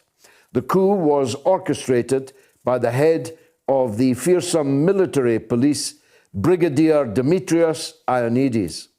His regime lasted only a few months, collapsing in 1974 after provoking an unsuccessful coup attempt in Cyprus, which led to the Turkish invasion of the island. He was charged with high treason and revolt and jailed for life. Exiled former Prime Minister Constantine Karamanlis was recalled to the country to head the new government. In this week, in 1942, one of the most famous movies of all time, Casablanca, premiered at Hollywood Theatre in New York. Play it again, Sam. In 1967, the French President Charles de Gaulle promised he would veto Britain's application to join the European Union, or the Common Market, as it then was, for the second time. We should have taken the hint. The Beatles released the Magical Mystery Tour as an album in the States and an EP in the United Kingdom. And in 1990, on November 28th, a tearful Margaret Thatcher formally tendered her resignation to the Queen and left Downing Street for the last time. There was dancing in the streets, okay. I was dancing in the street. And finally, in 1994, Norway voted to reject membership of the European Union in a referendum for the second time in its history. That was it. That was the 7 days that shook the world. Okay, let me read some of the mass of commentary that's coming in. In response to the poll, Mary says, Corbyn should leave only to start or join a new party. If not, then stay and fight. Ray says, sorry to say this, but I've lost respect for him. He couldn't even defend himself or his friends and left himself a sitting duck.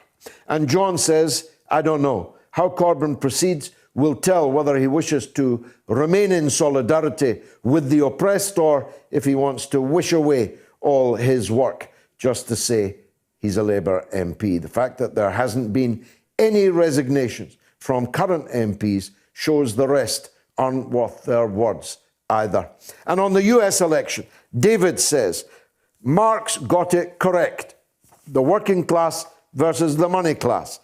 It has never changed. The middle class is content. This is why they do nothing.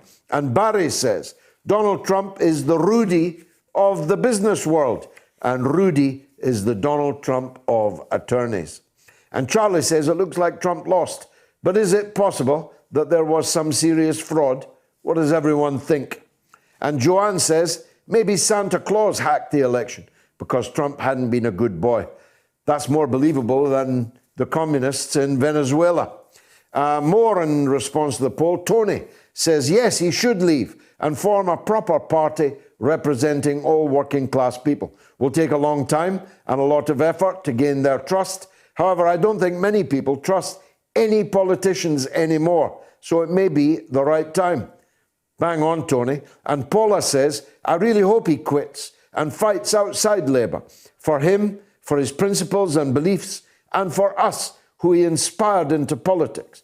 We know Labour is dead to the working class. And Sam says, not yet, he shouldn't. It's what they want. He should go down the legal route and let's have it all out in court. He should have been suing people a long time ago. Chris Williamson used the courts well. More on Labour. Kit says, I'm not personally much of a Corbyn fan, but it is most refreshing to see you point out the major difference between anti-Semitism and pro-Palestinian beliefs. The compounding of these two very different subjects is one of the most dangerously myopic things that has happened within politics in my lifetime. And Covicini says that Keir guy and his clan should have quit Labour if they were truly so upset with this anti-Semitism. The fact that they didn't and hanged around to sabotage their own party tells us a lot.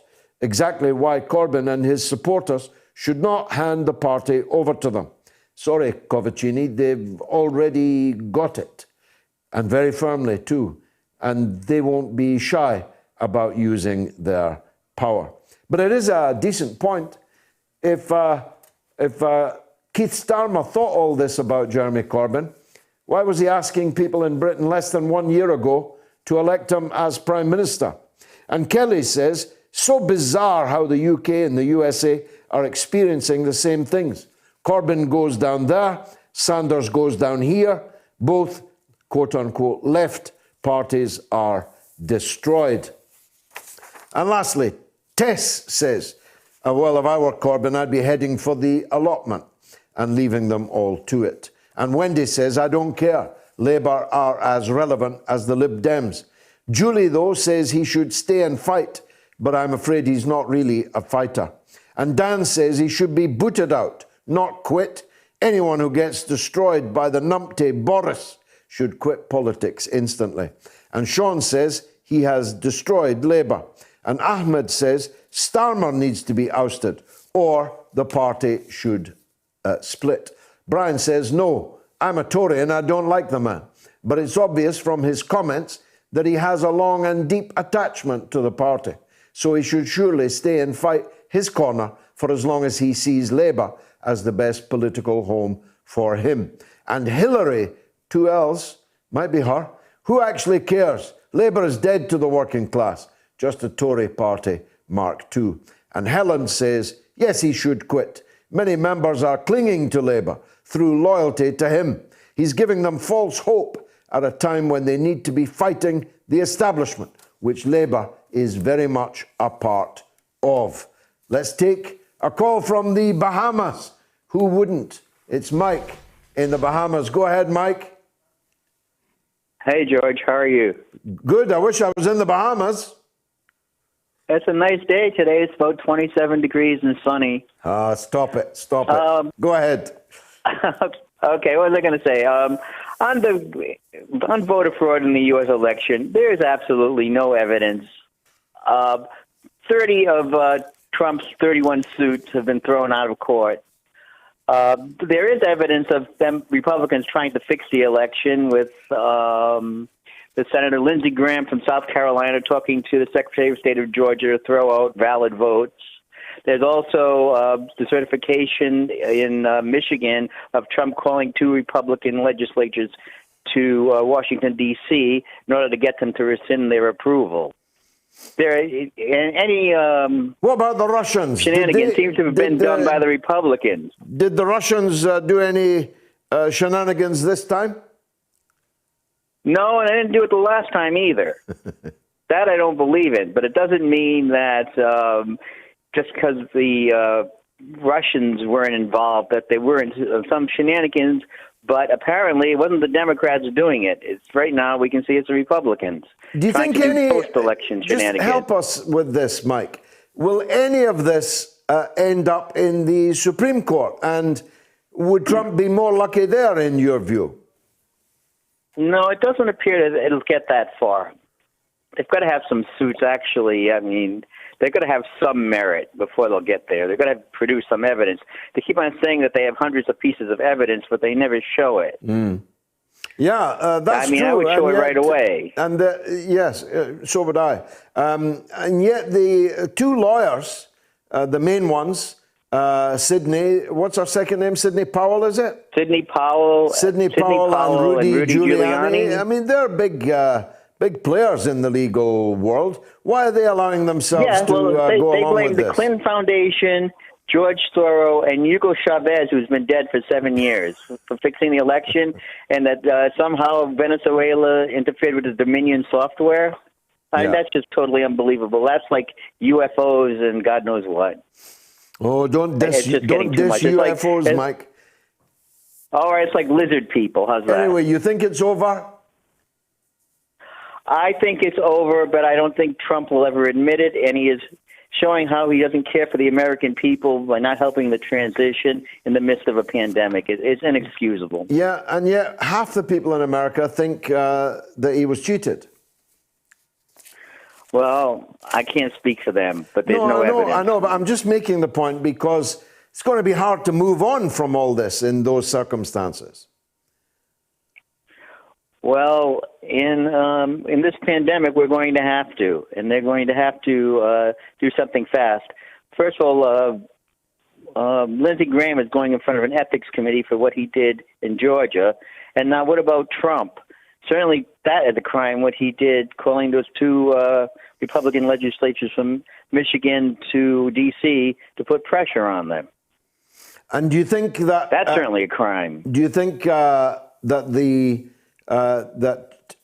Trump administration will continue after January to be subject to legal suits and cases and so on? In other words, will Biden draw a line in January, or will the criminalization of the Trump family begin?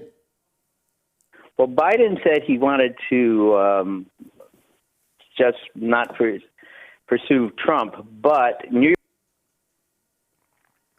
Mike's been cut off in the Bahamas. Here's the numbers. If you're in the UK, 02077 982 255. 02077 982 255. If you're in the US, it's 001 757 744 4480. And you can tweet us at George Galloway, at RTUK News, preferably both of us. Mike is back on the line. Mike, you just finished your point. What did Biden say about what happens after January? Biden seemed to say that he is not going to go after Donald Trump. I don't know if I've got the whole story straight, but I know New York State, the district attorney, is going after him for other things. So he is definitely in a deep pile of trouble after his term is over. Mike, thanks. Thanks very much for that call. Thanks for coming back on. Rusty is in West Wales. On the same subject, though. Go ahead, Rusty. Is that guy deluded, George? Which one? Mike in the Bahamas? No, he's just speaking his mind. Living in the Bahamas, he's getting a nice day every day, the sun coming out, tax haven and all this. You think the sun's gone to his head? You for sure, dude, right? Also, I just want to say in front, hello to everyone and the team. I didn't get my souvenir, but I did send you my address, so I don't know what's happened there. Oh, well, there's a man through the glass looking at me now who will make sure that is dealt with. Go ahead, Rusty. We'll sort this out now about this election, right? Those machines, the Dominion machines, right, were remote access machines, so they were plugged in to a hardwire on the wall, okay? So basically you could install software, you could, when they were shut down and when they were booted up, other software could have been put up in there on the boot up, right? I'm not listening to this rubbish, right, that it was never possible to fix the election. Because you've got a company called Inotech, right, in Spain, right, which have got a program called Kraken, right? And this is what Sydney was talking about last Friday. And basically, right, they're there to monitor internet traffic to see if there's any irregularities or if there's any hacking or any software going on. How is it possible? Is it possible that they detected something and they never said anything about it? Because when all the trouble was going on about the hacking of the telephones of the Chancellor in Germany and I can't forget what year it was, but when Putin and Obama was meeting in Edinburgh after the G20 in London, they were being hacked. And this all come out on TV. This all come out live. And you should have seen Putin's face, right, when he found out, right, that all this stuff was being hacked. So I'm saying to you now, right, that when that happened, Google started moving all their servers, right, that they were using to spy to Spain, right? And everything, all the spy stuff, that any detection, any watching, any eyeballing, anything that's going on, right, with NSA, all gets tracked through Spain. Because the law there, I mean, it was still a dictatorship there as far as I'm concerned, okay? So well, I don't want to listen to anybody telling me... Hold on, Rusty. Right? But you're obviously throwing out a lot of names and a lot of hypotheses, but where's the evidence? Rusty, where's the evidence? I've sent you an email, right?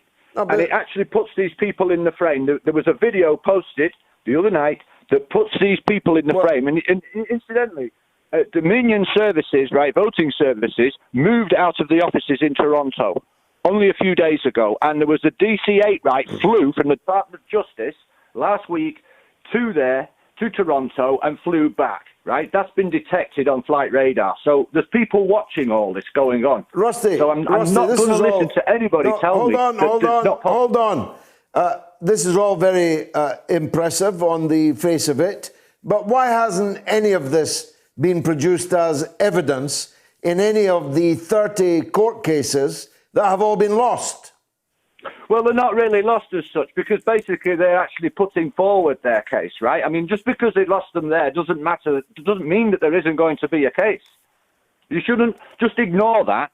Just ignore that, right? I'm saying to you now, right, that it is possible that this has happened. And the people that are in the know are the media, the Democrats, right, and also these intelligence companies which actually do detect online fraud. So I'm saying to you now that this is being covered up. They're trying to sweep it under the carpet, and they're trying to get Biden in for another 10 years, whoever the hell is. I mean, he'll not last. We've talked about this before. He'll not last 10 months, Rusty. Thanks for the call. Fascinating. Jamie is in Malaga, this time on Julian Assange. Go ahead, Jamie.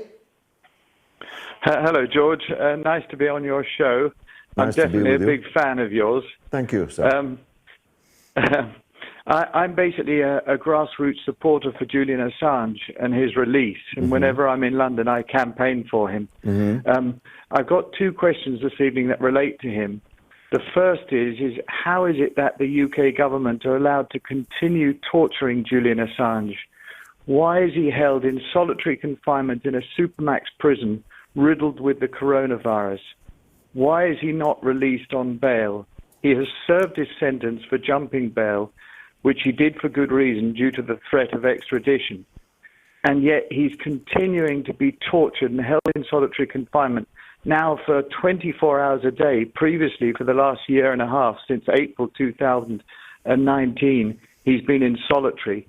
He's got lung conditions. He's been effectively in solitary confinement for the last 10 years without seeing sunlight, and he needs to be released. And it's totally disgraceful what I'm seeing the UK government doing, the UK judicial system and the prisons. It's total torture. Well, that was very powerful and moving, Jamie. As I expect you know, I agree with every word of it. So there's no need for me to repeat it. Just to accentuate the coronavirus point, Julian has an underlying condition. He has a lung condition already. Belmarsh Prison is swirling with the coronavirus, cutting down both prisoners and prison staff, including prison staff that Julian has been in contact with. And if Julian were to contract coronavirus, and if he were to, God forbid, perish from the coronavirus, then the British government and the British courts would have written their name in infamy, absolute infamy, in legal history and in political history also, for that matter. I wish I could give you an answer to your questions. I wish there was an answer to your question. But we both know that the answer is that the martyrdom of Julian Assange has been considered necessary by the security state in the United States and in Britain, its willing accomplice in this crime. and that the crushing of this butterfly on a wheel has already been predetermined. And if it's not to be finished with the extradition of Julian and his incarceration for the rest of his life in a supermax to end all supermaxes, it might even end in the perilous health condition that Julian Assange now faces. Let me take a moment's break to recover from that call from Jamie in Malaga. Radio Sputnik. In a media landscape filled with so-called journalists acting as stenographers for their billionaire bosses, there is a desperate need for news, analysis, and perspectives that buck the status quo and get to the heart of how domestic and international events impact you and me, as well as showing how we can get involved in the struggle to change that status quo. Check out By Any Means Necessary on Radio Sputnik, Monday through Friday from 2 to 4 p.m. Eastern, to hear the stories and voices that mainstream media refuses to tell you. And join us as we connect the political, social, and economic movements shaping the world around us. That's By Any Means Necessary, Monday through Friday at 2 to 4 p.m. Eastern, right here on Radio Sputnik.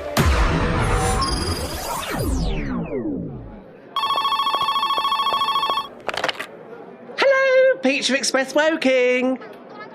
What is it you want? Oh, you want an ill-advised interview on the BBC? A cheese pizza, extra immature, and a raw bailout. No, we don't take taxpayers' money. Yeah, but we do take contactless. Would you like a receipt for that, Mr. Prince?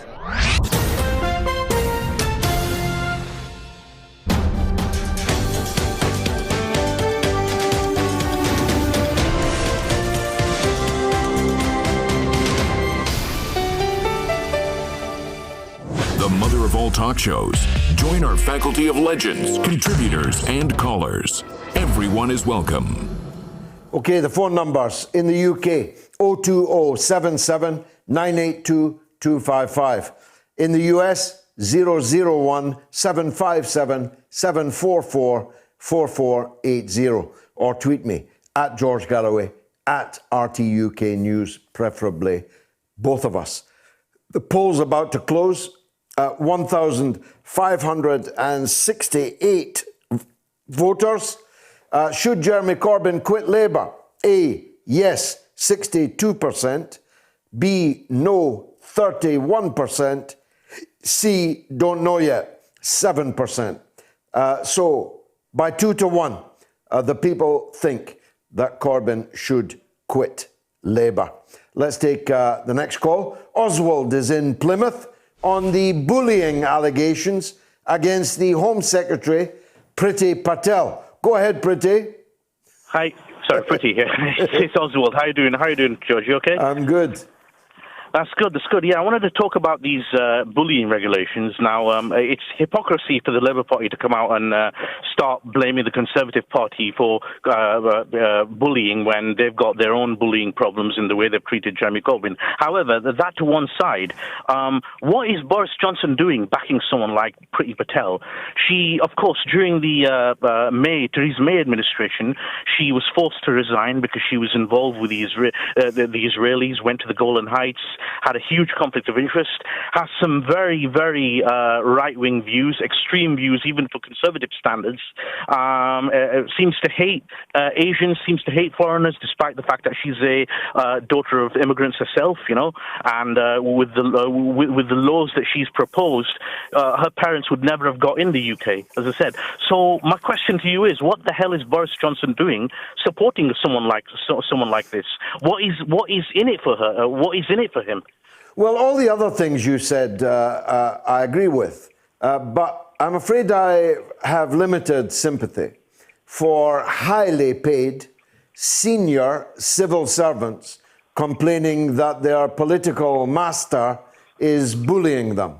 I remember vividly, you made the point about the contradiction in the Labour Party, which tried to break Jeremy Corbyn as a man. And that's a very fair point. but I remember very well, very vividly, unfortunately not everyone's got the same memory as me, when Gordon Brown was being accused of exactly the same things. Now look, if you are a minister elected by the people, the civil service have got to carry out your orders.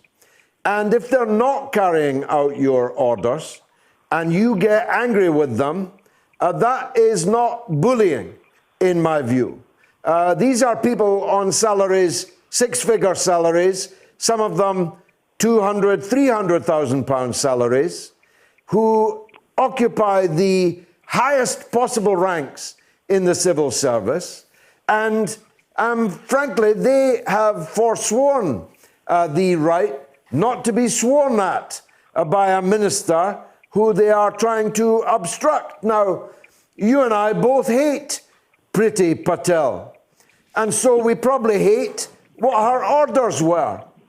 But what if Jeremy Corbyn had been the Prime Minister? What if Big Diane Abbott had been the Home Secretary? Her civil servants would have been seeking to block her policies. Corbyn's civil servants would have been seeking to block his policies. And they would be crying bullying when the Labour ministers were trying to force them to carry out the government's policy. Anyone who's read the diaries of Richard Crossman, of Barbara Castle, of Michael Foot, of Tony Benn, would not, believe me, be automatically lining up behind highly paid senior civil servants in their conflicts with government ministers. Last word to you, Oswald. Yeah, I agree with you there. I see your point, as I said. It's also interesting that Dominic Cummings this week walked out of Parliament. Walked out of Boris Johnson's Downing Street. Now, I don't know whether you saw the interviews this week with Piers Morgan, your friend, on Good Morning Britain, but I think Dominic Cummings was probably doing them a favour by doing the cabinet a favour by keeping them off TV, because, by God, a journalist like yourself or Piers Morgan or Andrew Neil would have torn him a new rectum, in my opinion. I didn't see those interviews, but I will make a point of now doing so. Oswald, thanks for a great call. Ian is in Colchester on the Julian Assange call we just took. Go ahead, Ian. Oh, George, thanks for having me on the show. Always welcome. Yeah, I just wanted to have a quick chat about Julian Assange and the part that Amnesty International or Amnesty UK has or hasn't played. And this actually stems from a tweet I put out. It was back in the summer. I've been meaning to call you for a few months now, but it was back in the summer side, and my opinion has sort of changed as time has elapsed. And the tweet basically went along the lines of, politically speaking, there's been three milestones in my life. And I put, number one was when Tony Blair bombed Iraq, I realised the Labour Party wasn't the party I thought it was. Number two I put down was when the Parliamentary Labour Party attacked Jeremy Corbyn, I realised you'd never get socialism out of the Labour Party. And then number three, and this is the one that I got the reaction to, was I actually said in Amnesty International or Amnesty UK not raising a finger to defend Julian Assange shows that they are a Western government mouthpiece. And very almost instantly, Amnesty UK got back, they replied back, and they put a link to a online petition they had, and there was a document attached to it which was very weak. There was no real detail to it. There's no substance to it, and it just basically said don't extradite Assange.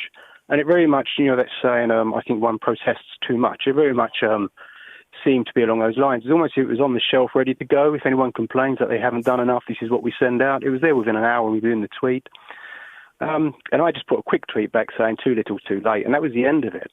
But then more recently, like the trial that we've just had, because that was like the pre-trial trial, if you like. So the more recent trial, which thankfully the likes of Craig Murray have been reporting on, otherwise we wouldn't have a clue what's going on. But what surprised me was that Amnesty International actually asked to attend that trial, and they was denied access. And then all of a sudden I thought, well, maybe they are a bit more than just a Western government mouthpiece. I think my view is actually even a little bit of exposure, because obviously Amnesty International would have a wider exposure than someone like Craig Murray. Even that would be more exposure than the authorities would want. I just wonder what your take was that. It's much the same as yours. I'm not a fan of Amnesty International historically, but it's obviously better to have them supporting a case that one is deeply concerned about than not. And the fact that they were locked out by the court authorities from the trial in the Old Bailey speaks volumes. It's obvious that the power that is trying to break Julian Assange was not prepared to take the risk of Amnesty coming down on the wrong side from their point of view. But it's not, of course, restricted to Amnesty. The National Union of Journalists, the journalists on the newspapers, the journalists on the television, all of whom could very well, if they were behaving as journalists, and that might be asking a little too much of many of them, would themselves be at risk of precisely the same kind of persecution that Julian Assange has been facing. All of them have been too little, too late, and many of them have done absolutely nothing at all. Thanks, Ian. Another Ian, this time in Hounslow. Go ahead, Ian. Hello, George. I was just listening to Oswald about Preeti Patel. Yeah. And I really did want to phone in. Now, I'm not a right-winger at all by any stretch of the imagination, but Preeti Patel walked into a trap. She was basically obstructed and frustrated by an entitled elite who basically set her up to fail. And this elite has a superiority complex that no one knows anything better than them. Mm-hmm. That's definitely true. That's definitely true. Well, nobody elected them, Ian, and nobody can unelect them. Well, the thing is, George, the Home Secretary is going to be like the England football manager. No one will want the job. And once they get the job, they cannot do anything. It'll be a lose-lose situation. We cannot keep losing Home Secretaries who don't have a chance to learn from their mistakes. Otherwise, we're just going to be doomed to failure. Whatever your political persuasion is, you have to learn from experience and be allowed to make a few mistakes, not loads, but a few, to get the job done.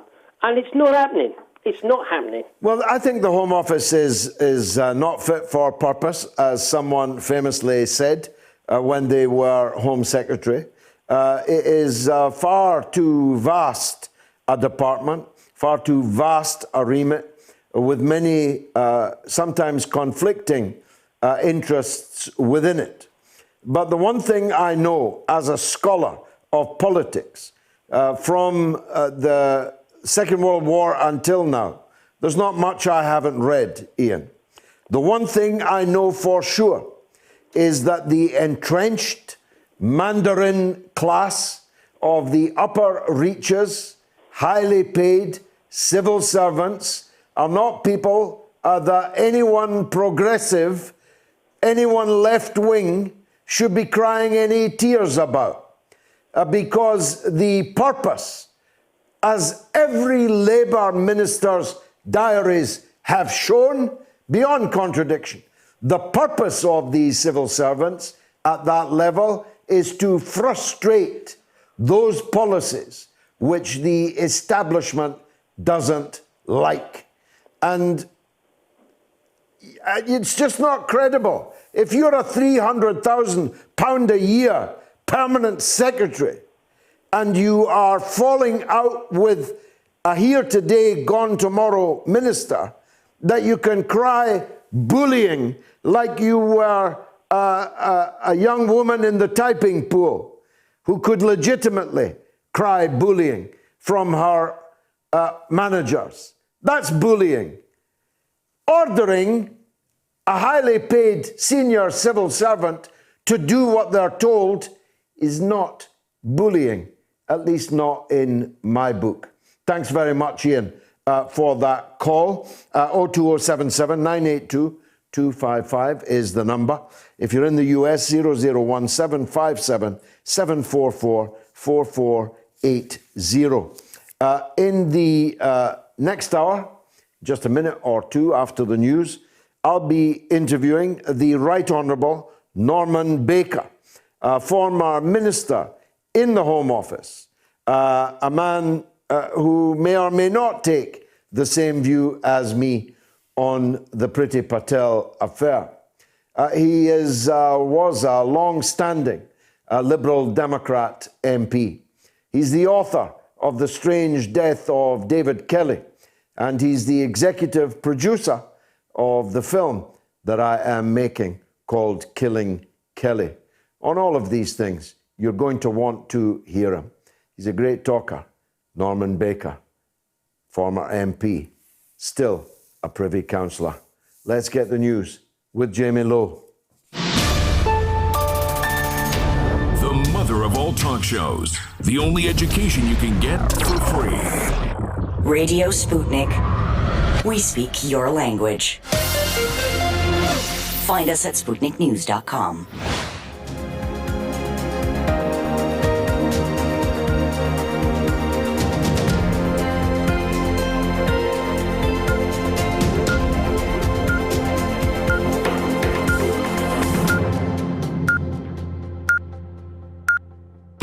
Radio Sputnik News.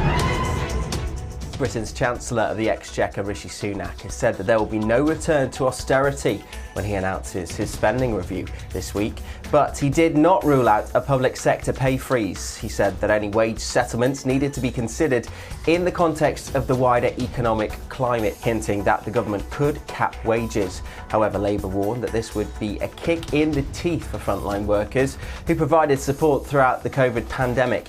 Unions have warned that if there is a freeze, they may take strike action. Sunak is also facing pressure from the group of One Nation Conservative MPs not to cut foreign aid spending to pay for the coronavirus crisis, as had been reportedly considered and not denied by Prime Minister Boris Johnson. US officials have granted emergency authorization for an experimental antibody treatment given to President Trump after his COVID-19 diagnosis.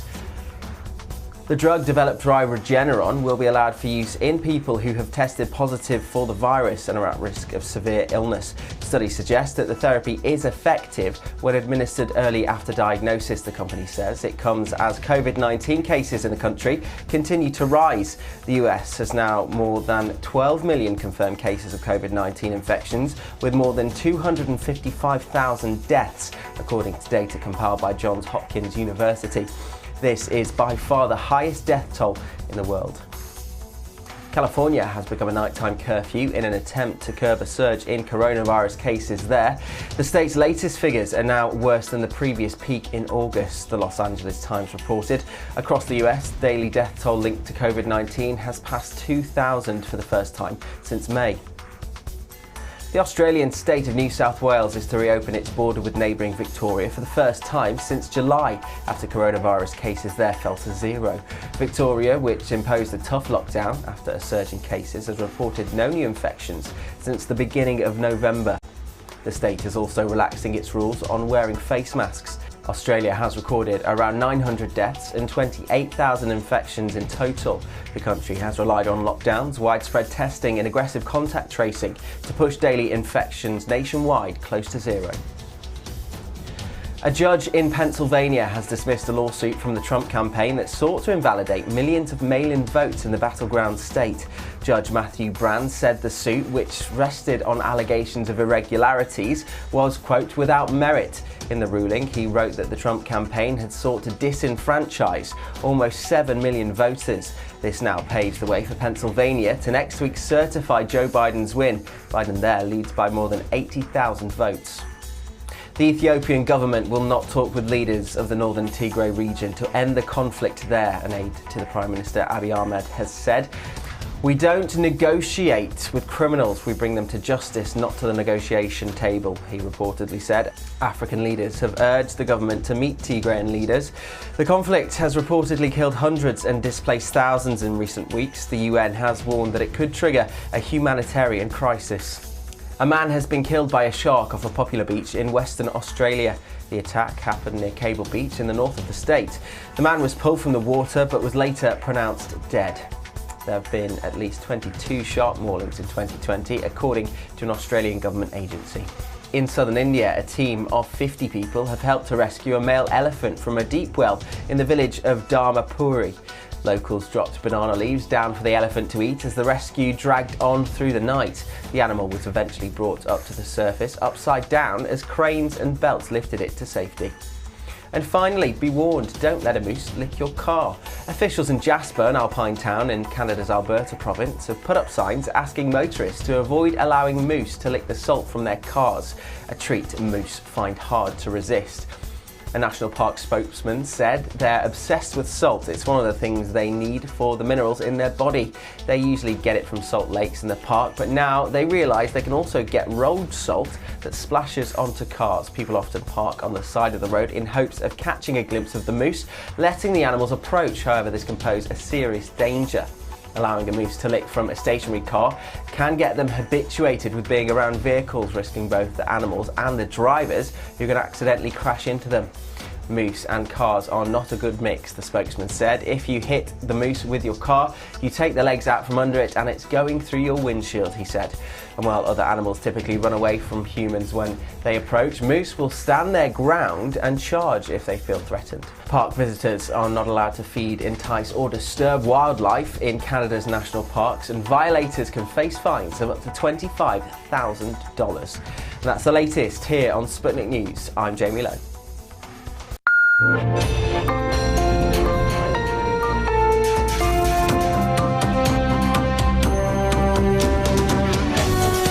You're listening to Radio Sputnik. Telling the untold. Welcome to the Open University of the Airwaves with George Galloway. Only on Sputnik Radio. Okay, here's the second poll. Will Britain reach a deal with the European Union? A, yes. B, no. C, hope not. So currently it's yes 43%, no 37%, hope not 20%. 412 people have voted and it's only been 5 minutes. So have your say on that. This probably is the week in which a deal, if there is to be a deal, will be reached between Britain and the European Union. Let me speak to a man who campaigned as earnestly for Remain as I did myself for Brexit. A political opponent, but an old friend, Norman Baker. Welcome to the show. I'm glad that you were able to get away from your regular radio show yourself on a Sunday night. Maybe you can tell us, first of all, about that show and how we can listen to it. Well, George, it's nice to speak to you again. I wouldn't recommend, of course, people listen to it live because they won't be listening to you if they do that. That's right. They can pre-record. they can listen to it again for up to an hour, for up to a month afterwards, by going to the Sea Haven FM website, and then there's a listen again facility there, and I play 70s hits between 7 and 8. I play the blues between 8 and 9, which is more my genre really, and then on Monday evenings between 8 and 9 I do what's called the hidden 60s. I play obscure tracks from the 1960s, so that's kind of my music. Well, it's exactly the kind of music that I listen to, all three genres. So I'll be myself looking for Sea Haven FM. As you were a former minister in the Home Office, let me ask your view on the Priti Patel affair. Oh, George, it's really shocking, isn't it? I mean, honestly, Priti Patel has got a reputation, I think, as being rather aggressive, and had that before this particular fracas blew up. She also, of course, had to leave the government 2 years ago because Theresa May took a rather more appropriate line than Boris Johnson has done in terms of ministers misbehaving. You may remember on that occasion, she went abroad to Israel without telling anybody and started negotiating with the Israeli government and had to be dismissed effectively as a consequence of that, and quite rightly so. The problem is here that there's been a report by Alex Allen, who's a very, very senior civil servant. He used to chair the Joint Intelligence Committee. He's been around the block a number of times. Everybody regards him as fair and balanced.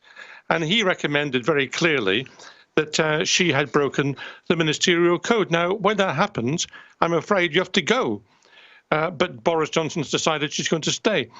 So I'm afraid we're now seeing a situation where, under this government, ministers never resign, special advisors never resign, and civil servants are either forced out or thrown under the bus. It's not a very happy situation. I'm not, having read every diary of every senior Labour minister on leaving office, Crossman, Castle, Foote, Ben, I'm not myself automatically sympathetic to senior civil servants. I seem to recall all of the aforementioned having endless fights with their civil servants to implement their government's programme. Well, it's perfectly true that civil servants sometimes resist ministerial wishes. Sometimes they do so for what they believe to be appropriate reasons, which is to say, this won't work, Minister. Other occasions, are a few minority of occasions, I think, then they actively resist. And that, of course, that's quite wrong. And Alex Allen, in his report, drew attention to the fact that the civil service hadn't covered itself in glory in this particular instance. So there are lessons to be learned there as well. But ultimately, there is an independent assessor, Alex Allen. The Prime Minister receives the report and he ignored the recommendations. And I think the lesson out of this, for me, is that the Prime Minister should not be the arbiter of the ministerial code. He is a minister himself. He has political reasons not to let ministers go. That cannot be right. But of course, it's not simply Priti Patel. We saw Dominic Cummings going for an eye test, apparently, at Barnard Castle. The most ludicrous explanation ever. He didn't resign. We've seen Gavin Williamson make a complete mess of the exams over the summer. And who resigned? The civil servant in charge of the department resigned. Gavin Williamson, who's regarded by most people as the weakest member of the government, didn't resign. So the Prime Minister has got form, I'm afraid, on this matter. What is it like, Norman? Many people will have seen the thick of it. Many people, older people, will have seen Yes Minister, Yes Prime Minister. How authentic are these representations of the tensions between political ministers and supposedly non-political civil servants? Well, I always tell people that Yes Minister is more documentary rather than comedy, although it was an excellent comedy as well. I think it can be overplayed. Of course, comedy naturally exaggerates the kernel of a truth. That's what comedy does. I have to say, in my experience, I found my civil servants very helpful, very willing to do what I wanted to, ask them to do. I was pushing the boat, as you would hope I would do, I think, George, and they responded very, very well. In the Department for Transport, in the Home Office, they were rather less willing to be helpful. But I think that's a departmental mentality rather than anything to do with me. But they could have been more helpful in the Department for Transport. And I have to say that I came out of government with a better opinion of the civil service than I went in, and I came out with a worse opinion of the press. Very good. Last question on this point then. The civil service in the Home Office and the vast remit of the Home Office and the track record of one after another failed Home Secretaries. It's a bit of a graveyard. Isn't it true what John Reid said when he was the Home Secretary, that the department was not fit for purpose? Well, I think in some ways it isn't fit for purpose, and Home Secretaries have a very difficult task. Theresa May lasted, I think, 6 years as Home Secretary, which is something of a record. But she did so by squeezing out any independent thought, by running the ship through her special advisors in a very unpleasant way, as a matter of fact, and allowing no alternative view to be put forward. Now, you can run a department that way.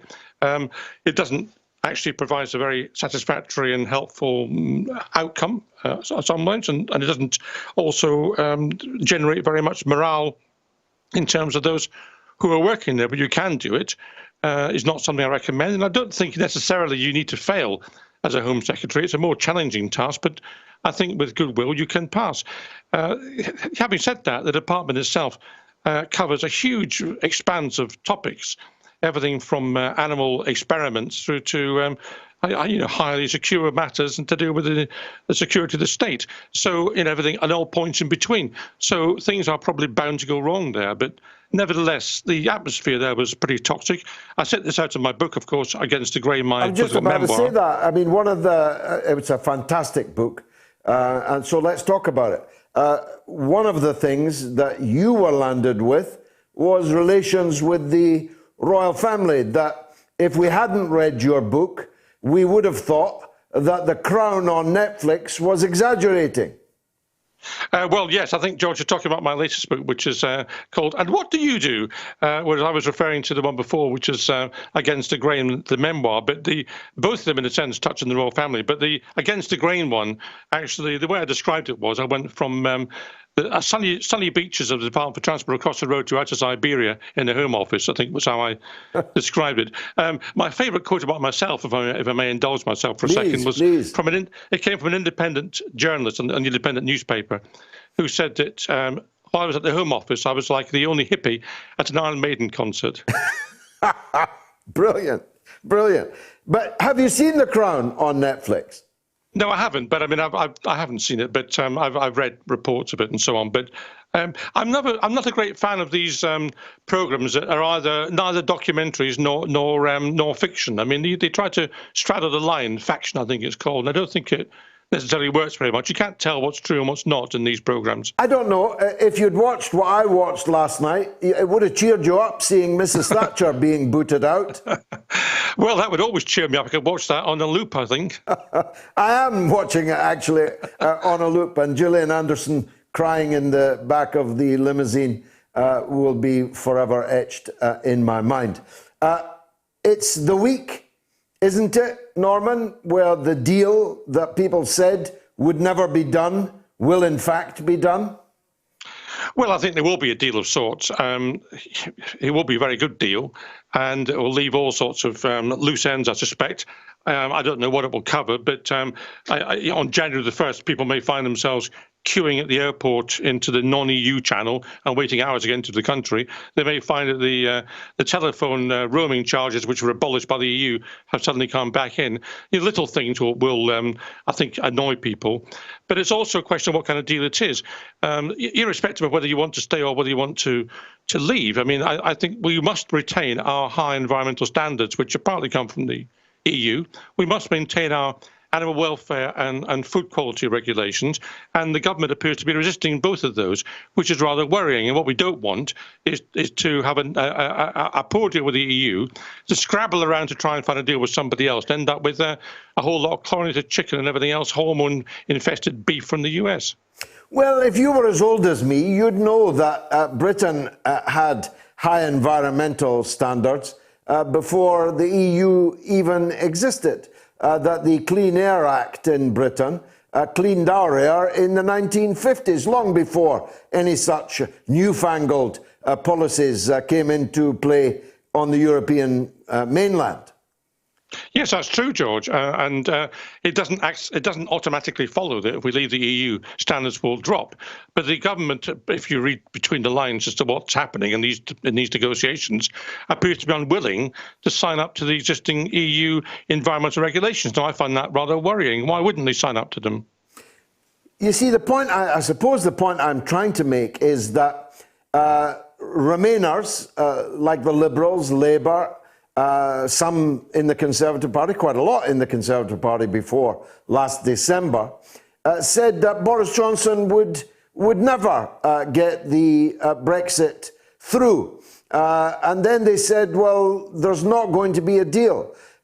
Project Fear has raged all year about a no-deal Brexit.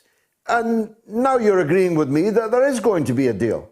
Well, I think there may well be a deal because it's in the interest of both sides to reach a deal. But as to what kind of deal it is, remains to be seen. If we end up with 40% surcharges on Welsh lamb going out of the country, that won't be a very good deal. If we end up with massive tailbacks at Dover and Newhaven in my old constituency, that won't be a very good deal. You know, if you end up with just 30 seconds added to the processing time for a lorry, you end up with a 25-mile tailback out of Dover. So these things don't come without a price, George. I mean, they really don't, whether you're in favour of it or not.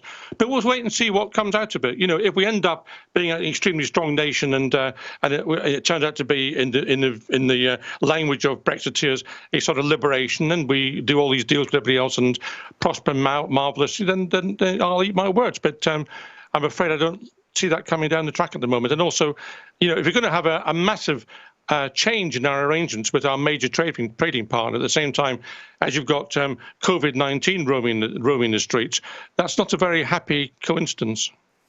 The Right Honourable Norman Baker, always a pleasure. Thank you very much indeed for joining us. And I'll be tuning in tomorrow to your radio show. It's the Yardbirds tomorrow, George. We like the Yardbirds. Oh, I very much like the Yardbirds. Very, very much. I'll be there. You can count on one listener for sure. And I'm sure you've got many more. Norman Baker, thank you very much indeed there. The poll is still raging. Will Britain reach a deal with the EU? Yes, 43%. No, 37%. Hope not, 20%. And you can vote right up to the end of the show on my Twitter feed at George Galloway. Let me take a 60-second break.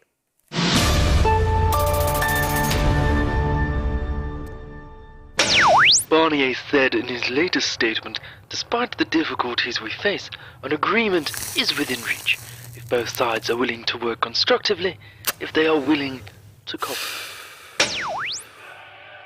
Sacre bleu!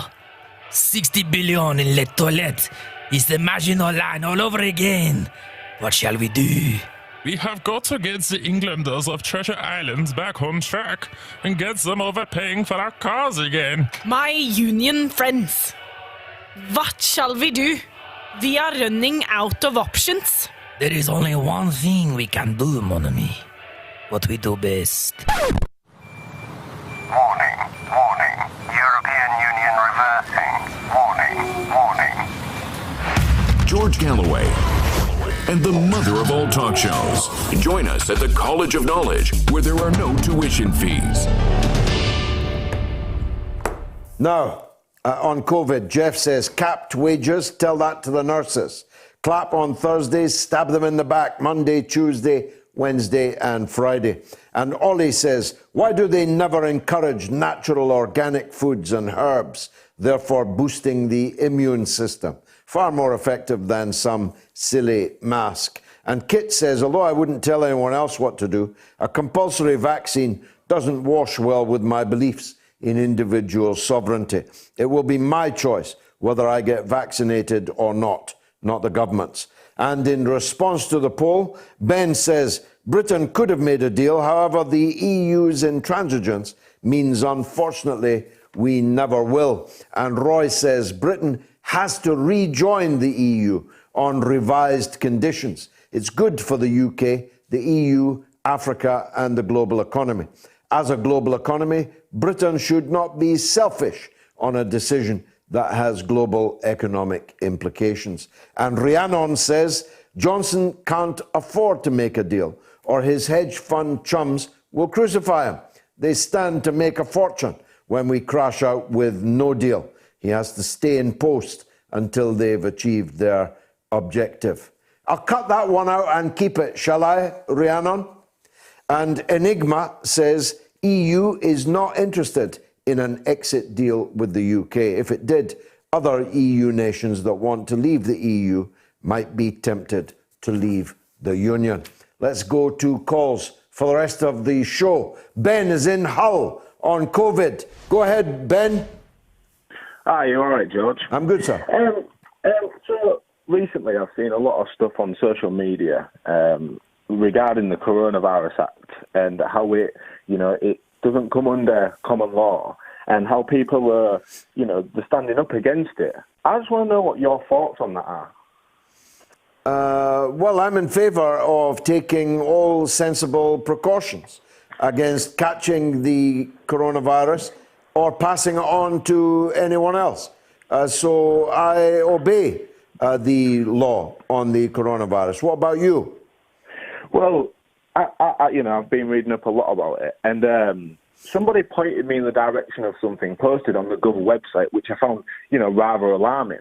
And in March, the Public Health of England declared that COVID-19 was no longer a HCID, which is obviously a health illness, an infectious illness, infectious disease. So since March, it has no longer been declared an infectious illness or infectious disease. In the UK, quite a lot of people have been infected by it since March. But why is it not being noticed by the public health? Why is it not no longer infectious? How can it not be infectious if people are catching it? Ben, this is sophistry, my dear. People are leading you by the nose on this kind of thing. This is literally off the Gov website. But it was reclassified as something else. It's the greatest public health challenge that we've faced in this country for as long as I've been alive. It has caused the deaths of 80,000 more people this year than in the last 5 years. It has filled our hospitals. It has killed 400 doctors, nurses, and care home professionals. Friends of mine have died of it. Friends of mine have suffered with it. So what exactly are you on here telling me? That it's not infectious? I'm not sure. I'm just going on what's on the Gov website, and that's exactly why you say you're not sure. You say you're not sure. Yeah. Tell us what you think. Don't be coy, Roy. Tell us what you think. Well, I'm going to quote Mike Eden here. So he's a doctor. You probably are aware of who he is. And he said that the pandemic was over a long time ago in a video, an unlocked video, and it's going around right now. You can watch it for yourself. You guys are always doing your research on the internet. Look, okay. 200. I mean, is that not where research comes from? 200. Is that not where research comes from? 255,000 people in the United States. Yeah, see, you have got a point of view. You are being coy, Roy. You come on here playing the daft laddie. I just saw something on the government's website. Whether they died of COVID or whether they died with COVID is something I can choose between Ben in Hull on YouTube, or I can trust the doctors and the medical authorities in the United States, in Britain, in Russia, in China, in Cuba, in Vietnam, in South Korea. I can trust them, or I can go with wee Ben. I mean, I'm not on YouTube. I am not a professional. I'm not a professional. I'm going from statistics that are posted on ONS, on the Gov website. Well, what are you saying? These are statistics. Tell us then. You started out by saying that COVID was not an infectious disease. Are you really saying that? Are you really saying that, Ben? Ben, stop being silly. Are you really saying that the coronavirus 19 is not infectious? Ben, are you really saying that coronavirus 19 is not infectious? I'm repeating what has been stated on the government website. But I already explained to you that it was otherwise thus classified. It is a public health emergency. Aren't you aware of it? Don't you know the cost we've paid of it? Don't you know how many people have died? How many people are sick? How many doctors and nurses are dead now in the cold earth, fighting something that you're on the radio telling me doesn't exist? Be gone with you. Be gone with you. I have no longer any patience for this kind of juvenile student nonsense. Jerry is in St. Andrews. Jerry, welcome. Hello. Hi. My blood's up. My blood's up. I hope I'm not going to fight with you as well. I don't know how to follow up from the last caller. My question I was going to ask you, how do you feel about this hate speech act that they're trying to enforce in Scotland? It's utter madness. And I made a broadcast on it on RT. You can see it on YouTube, Jerry. It is calculated to, and certainly overwhelmingly likely to, create more hate than any good that it could possibly do.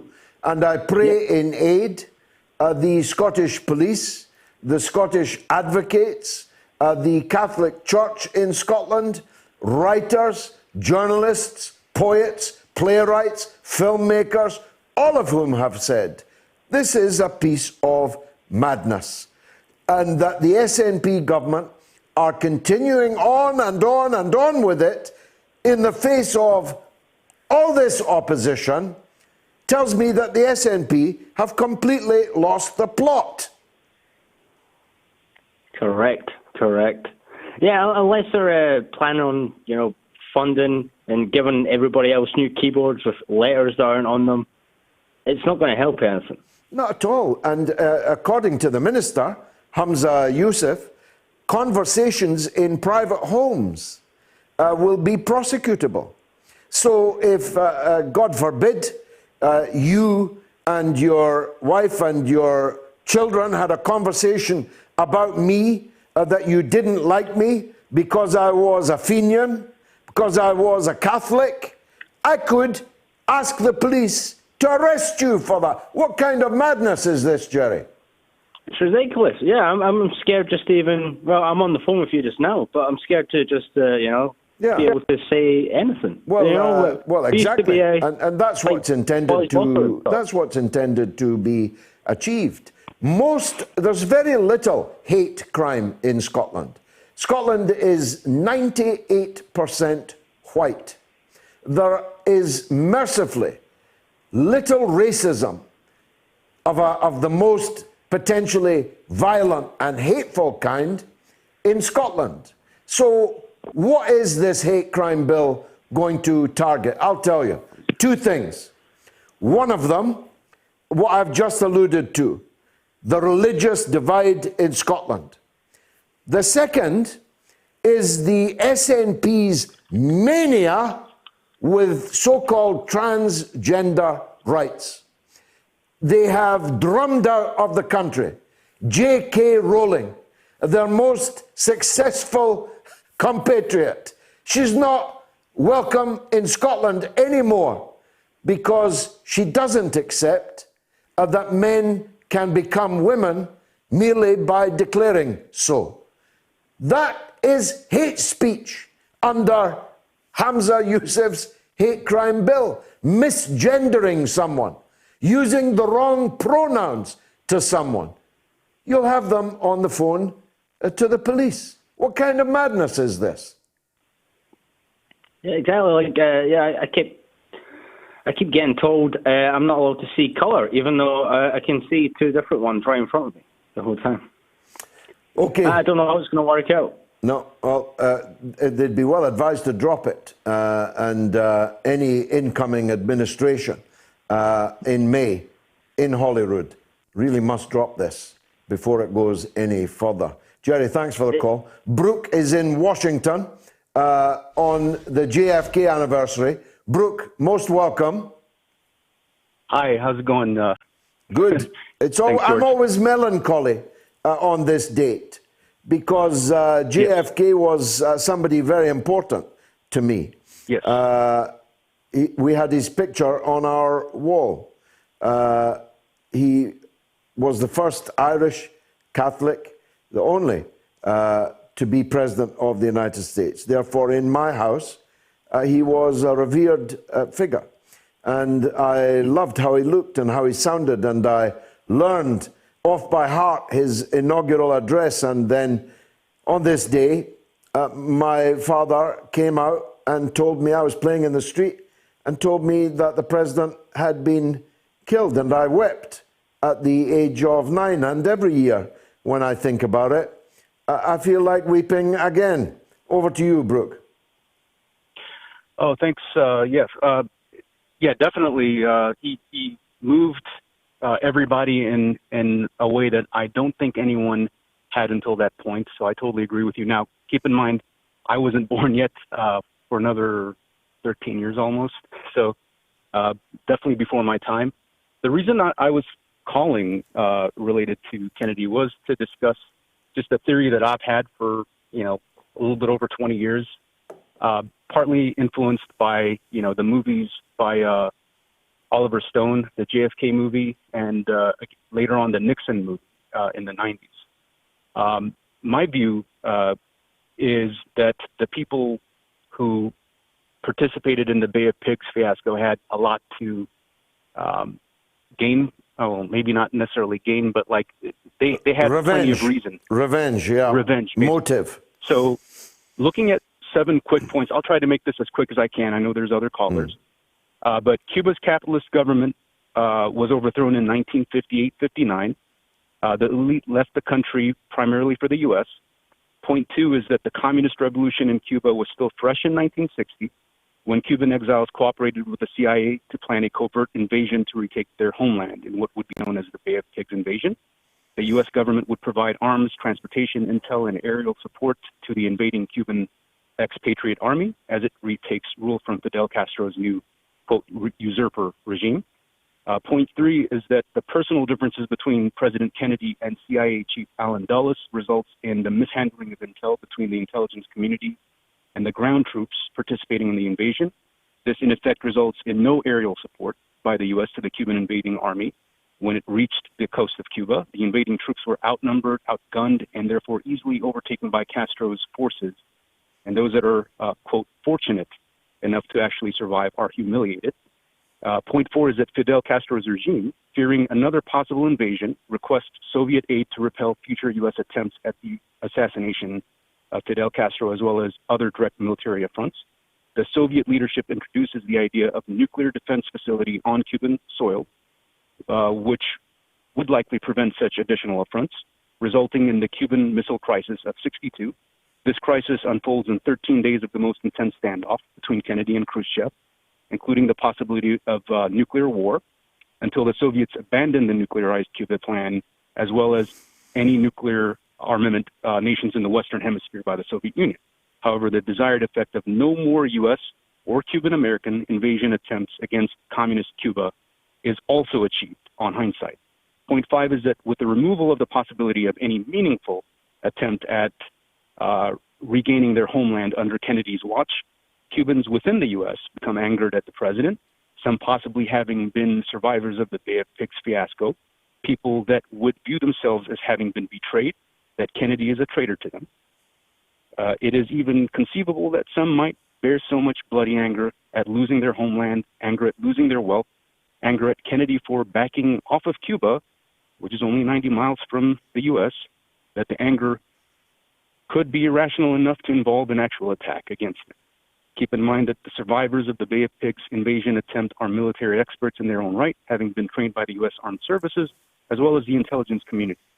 The very training that they had received from the U.S. government could come in handy if they were to target another hot target. Furthermore, they would likely maintain contacts with the intelligence community, which viewed them as intelligence gatherers and committed allies.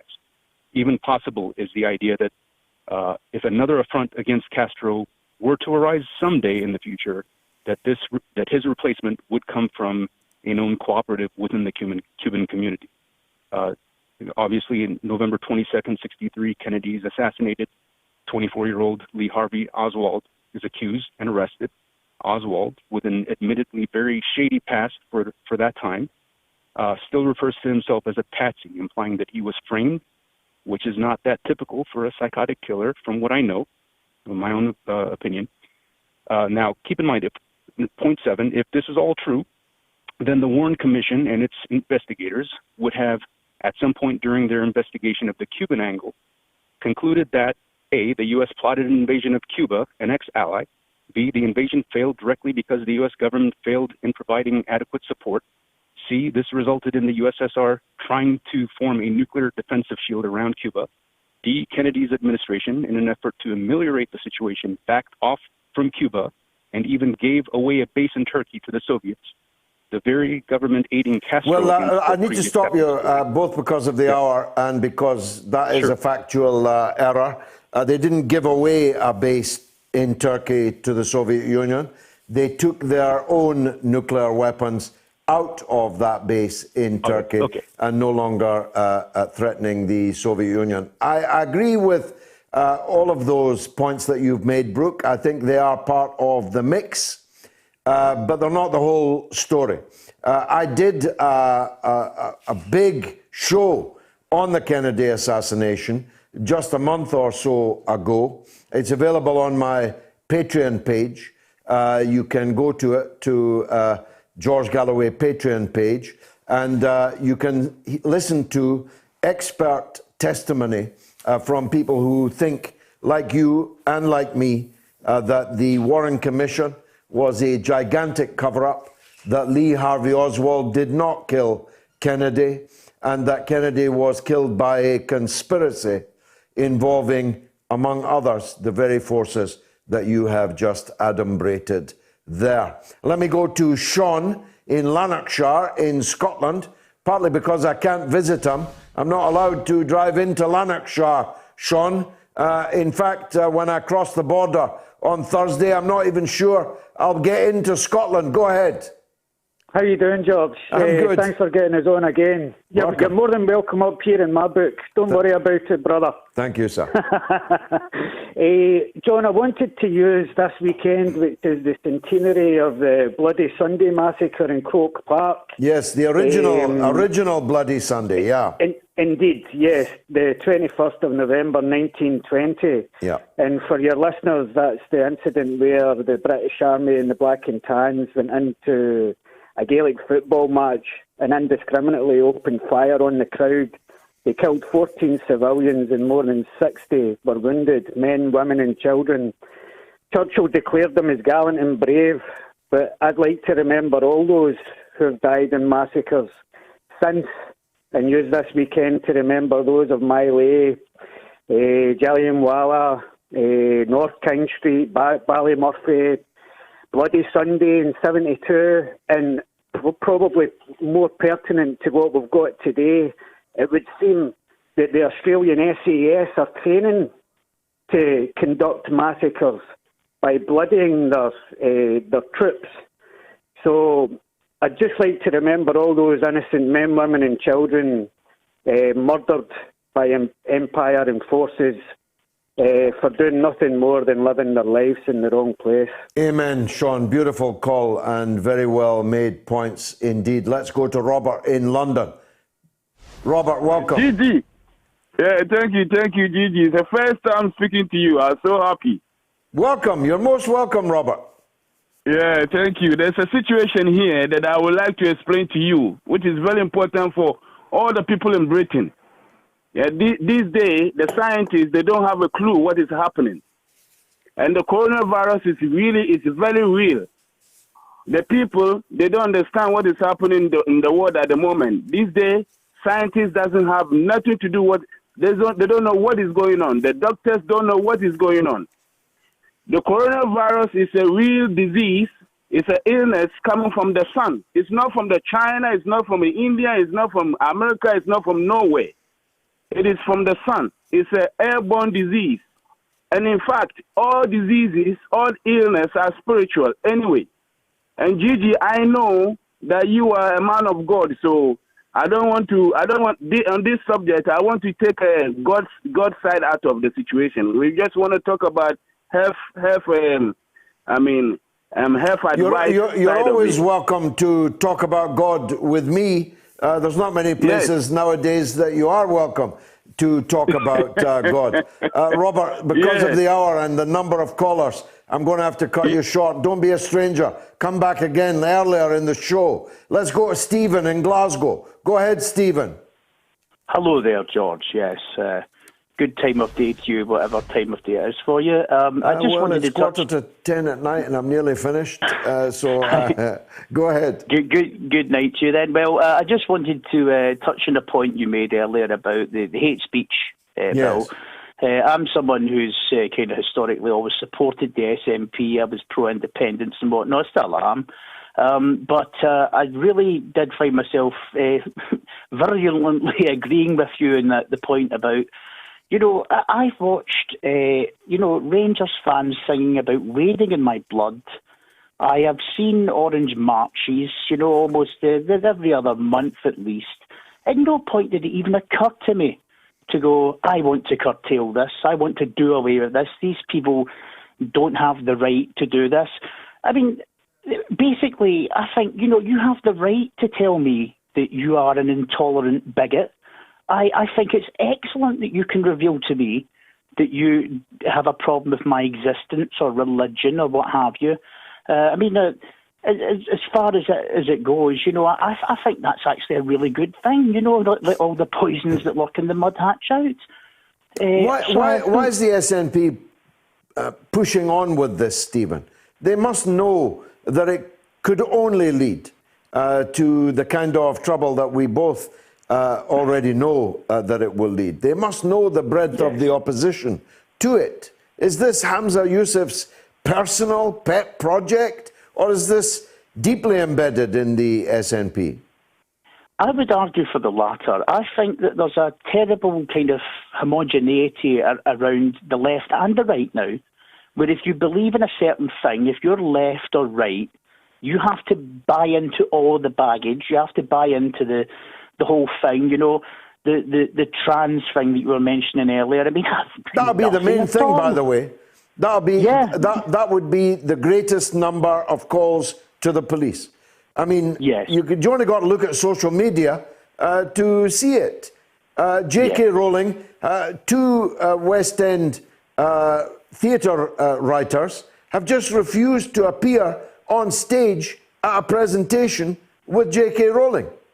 Yes, I saw that. And you have to ask yourself with these people. I mean, I know the show is successful, but you kind of go, who are these people? I mean, when you look at next to J.K. Rowling, exactly. You'd think they'd be glad to make her acquaintance.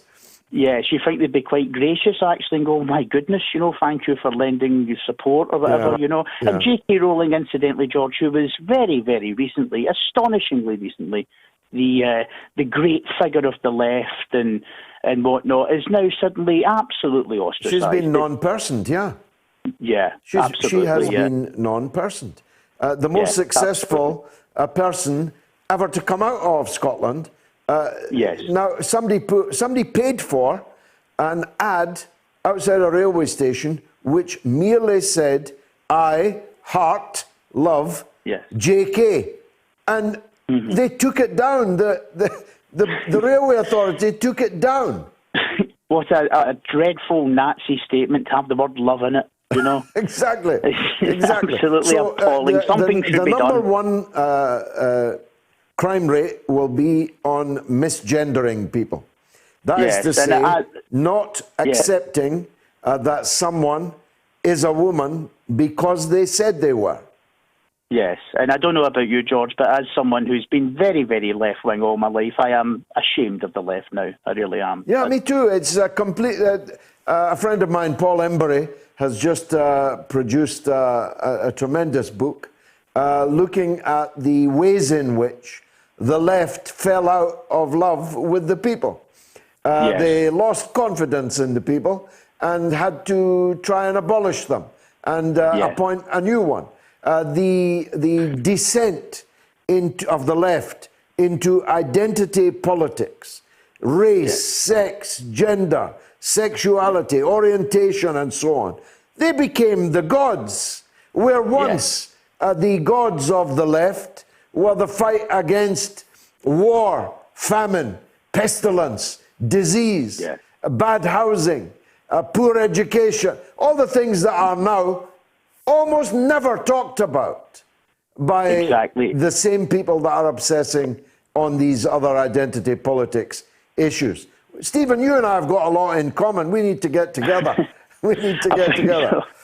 It would be my honour. Thank you very much, George. Thank you. You're a gentleman. Ronwell is in Chicago on the JFK anniversary. Ronwell, go ahead, sir.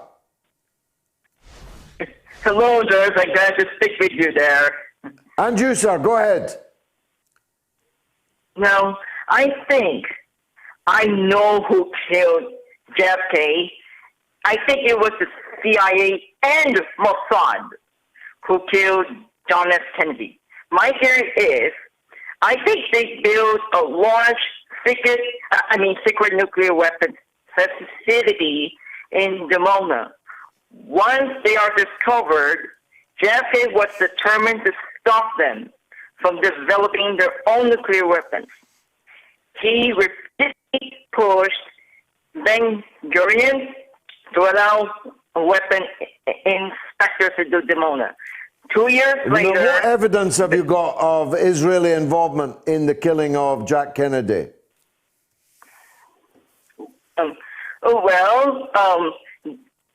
Ben-Gurion used delaying tactics to avoid responding to JFK's request. He had to resign to further delay a response to the president after JFK gave an ultimatum. One should avoid the temptation to automatically blame Israel for things with which there's no evidence connecting them. But there is abundant evidence of the Cuban exiles, their mafia partners, and the CIA itself. There is abundant evidence that they were in a conspiracy against Jack Kennedy. No evidence that any Israelis were similarly involved. Let's go to Brian in Glasgow. Go ahead, Brian. Hi, George. How are you? I'm good. It's been a good show, actually.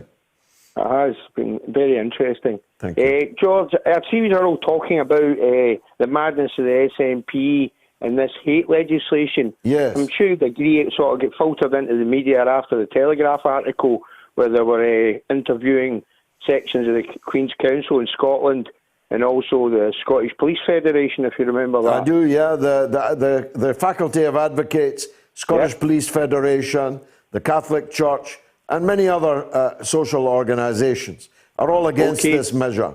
Yeah.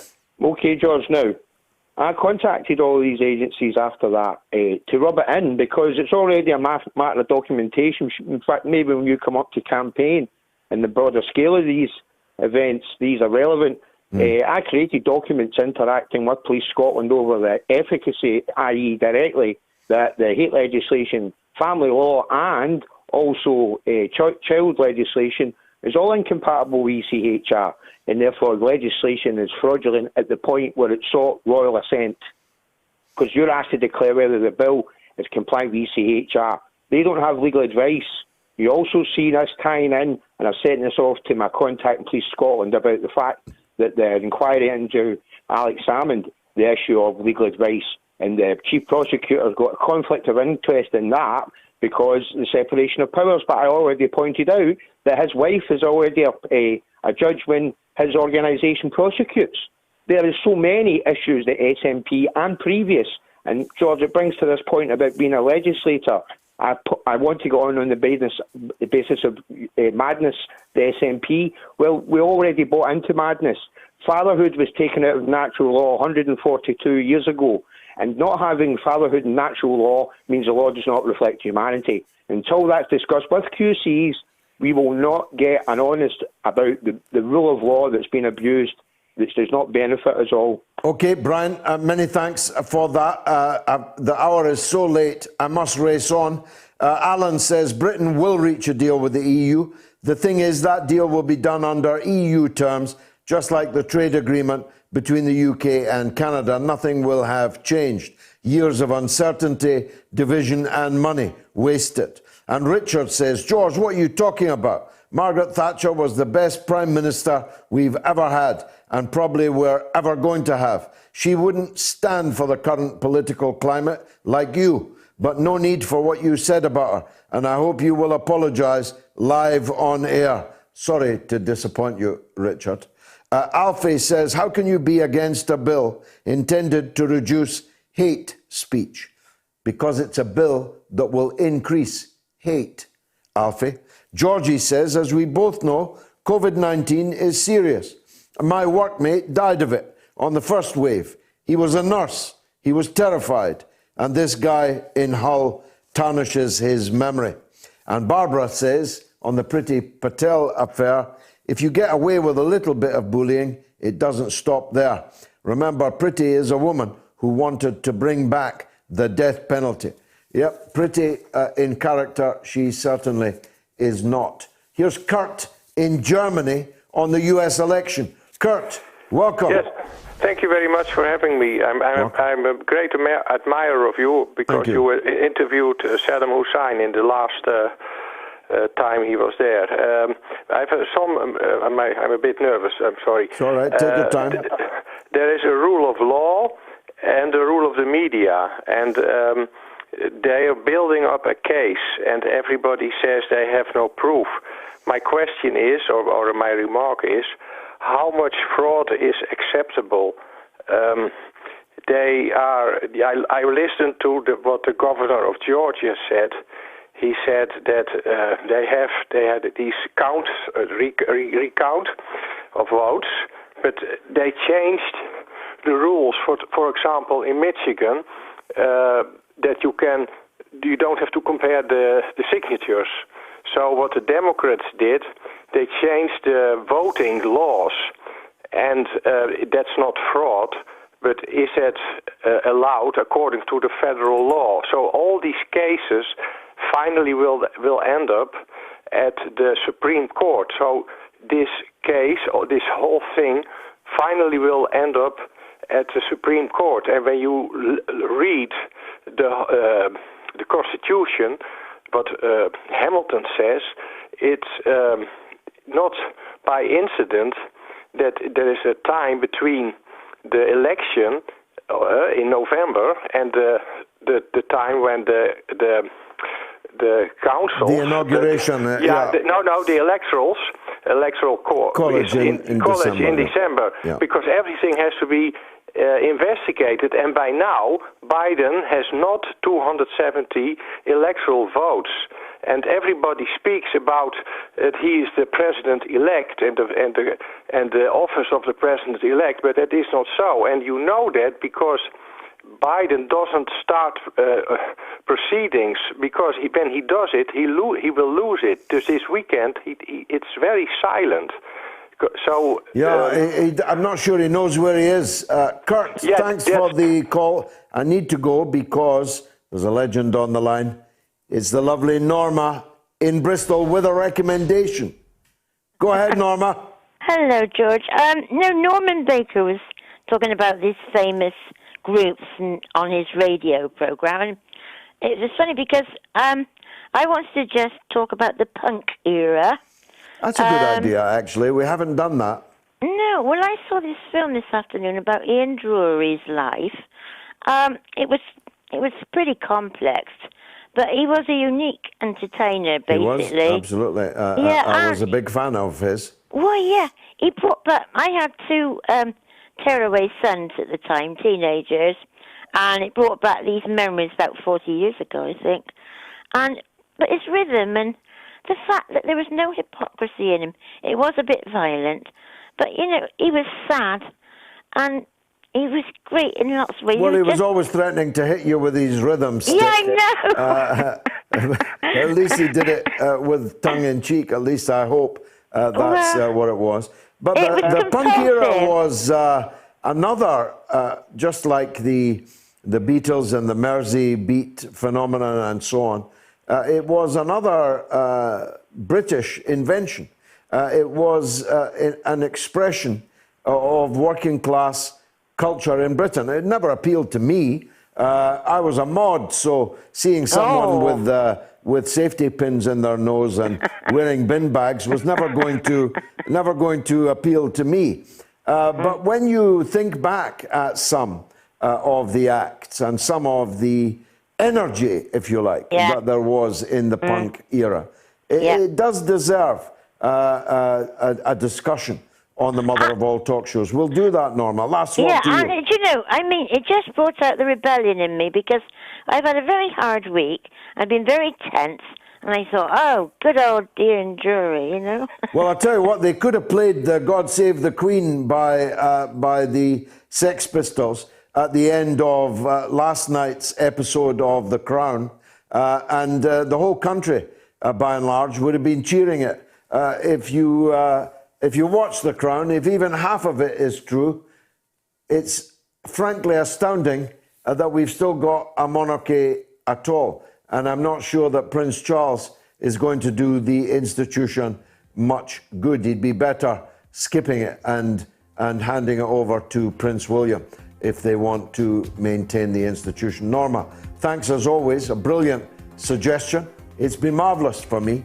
I hope it was for you. And if it was, come back next week. Same time, same place. Good night.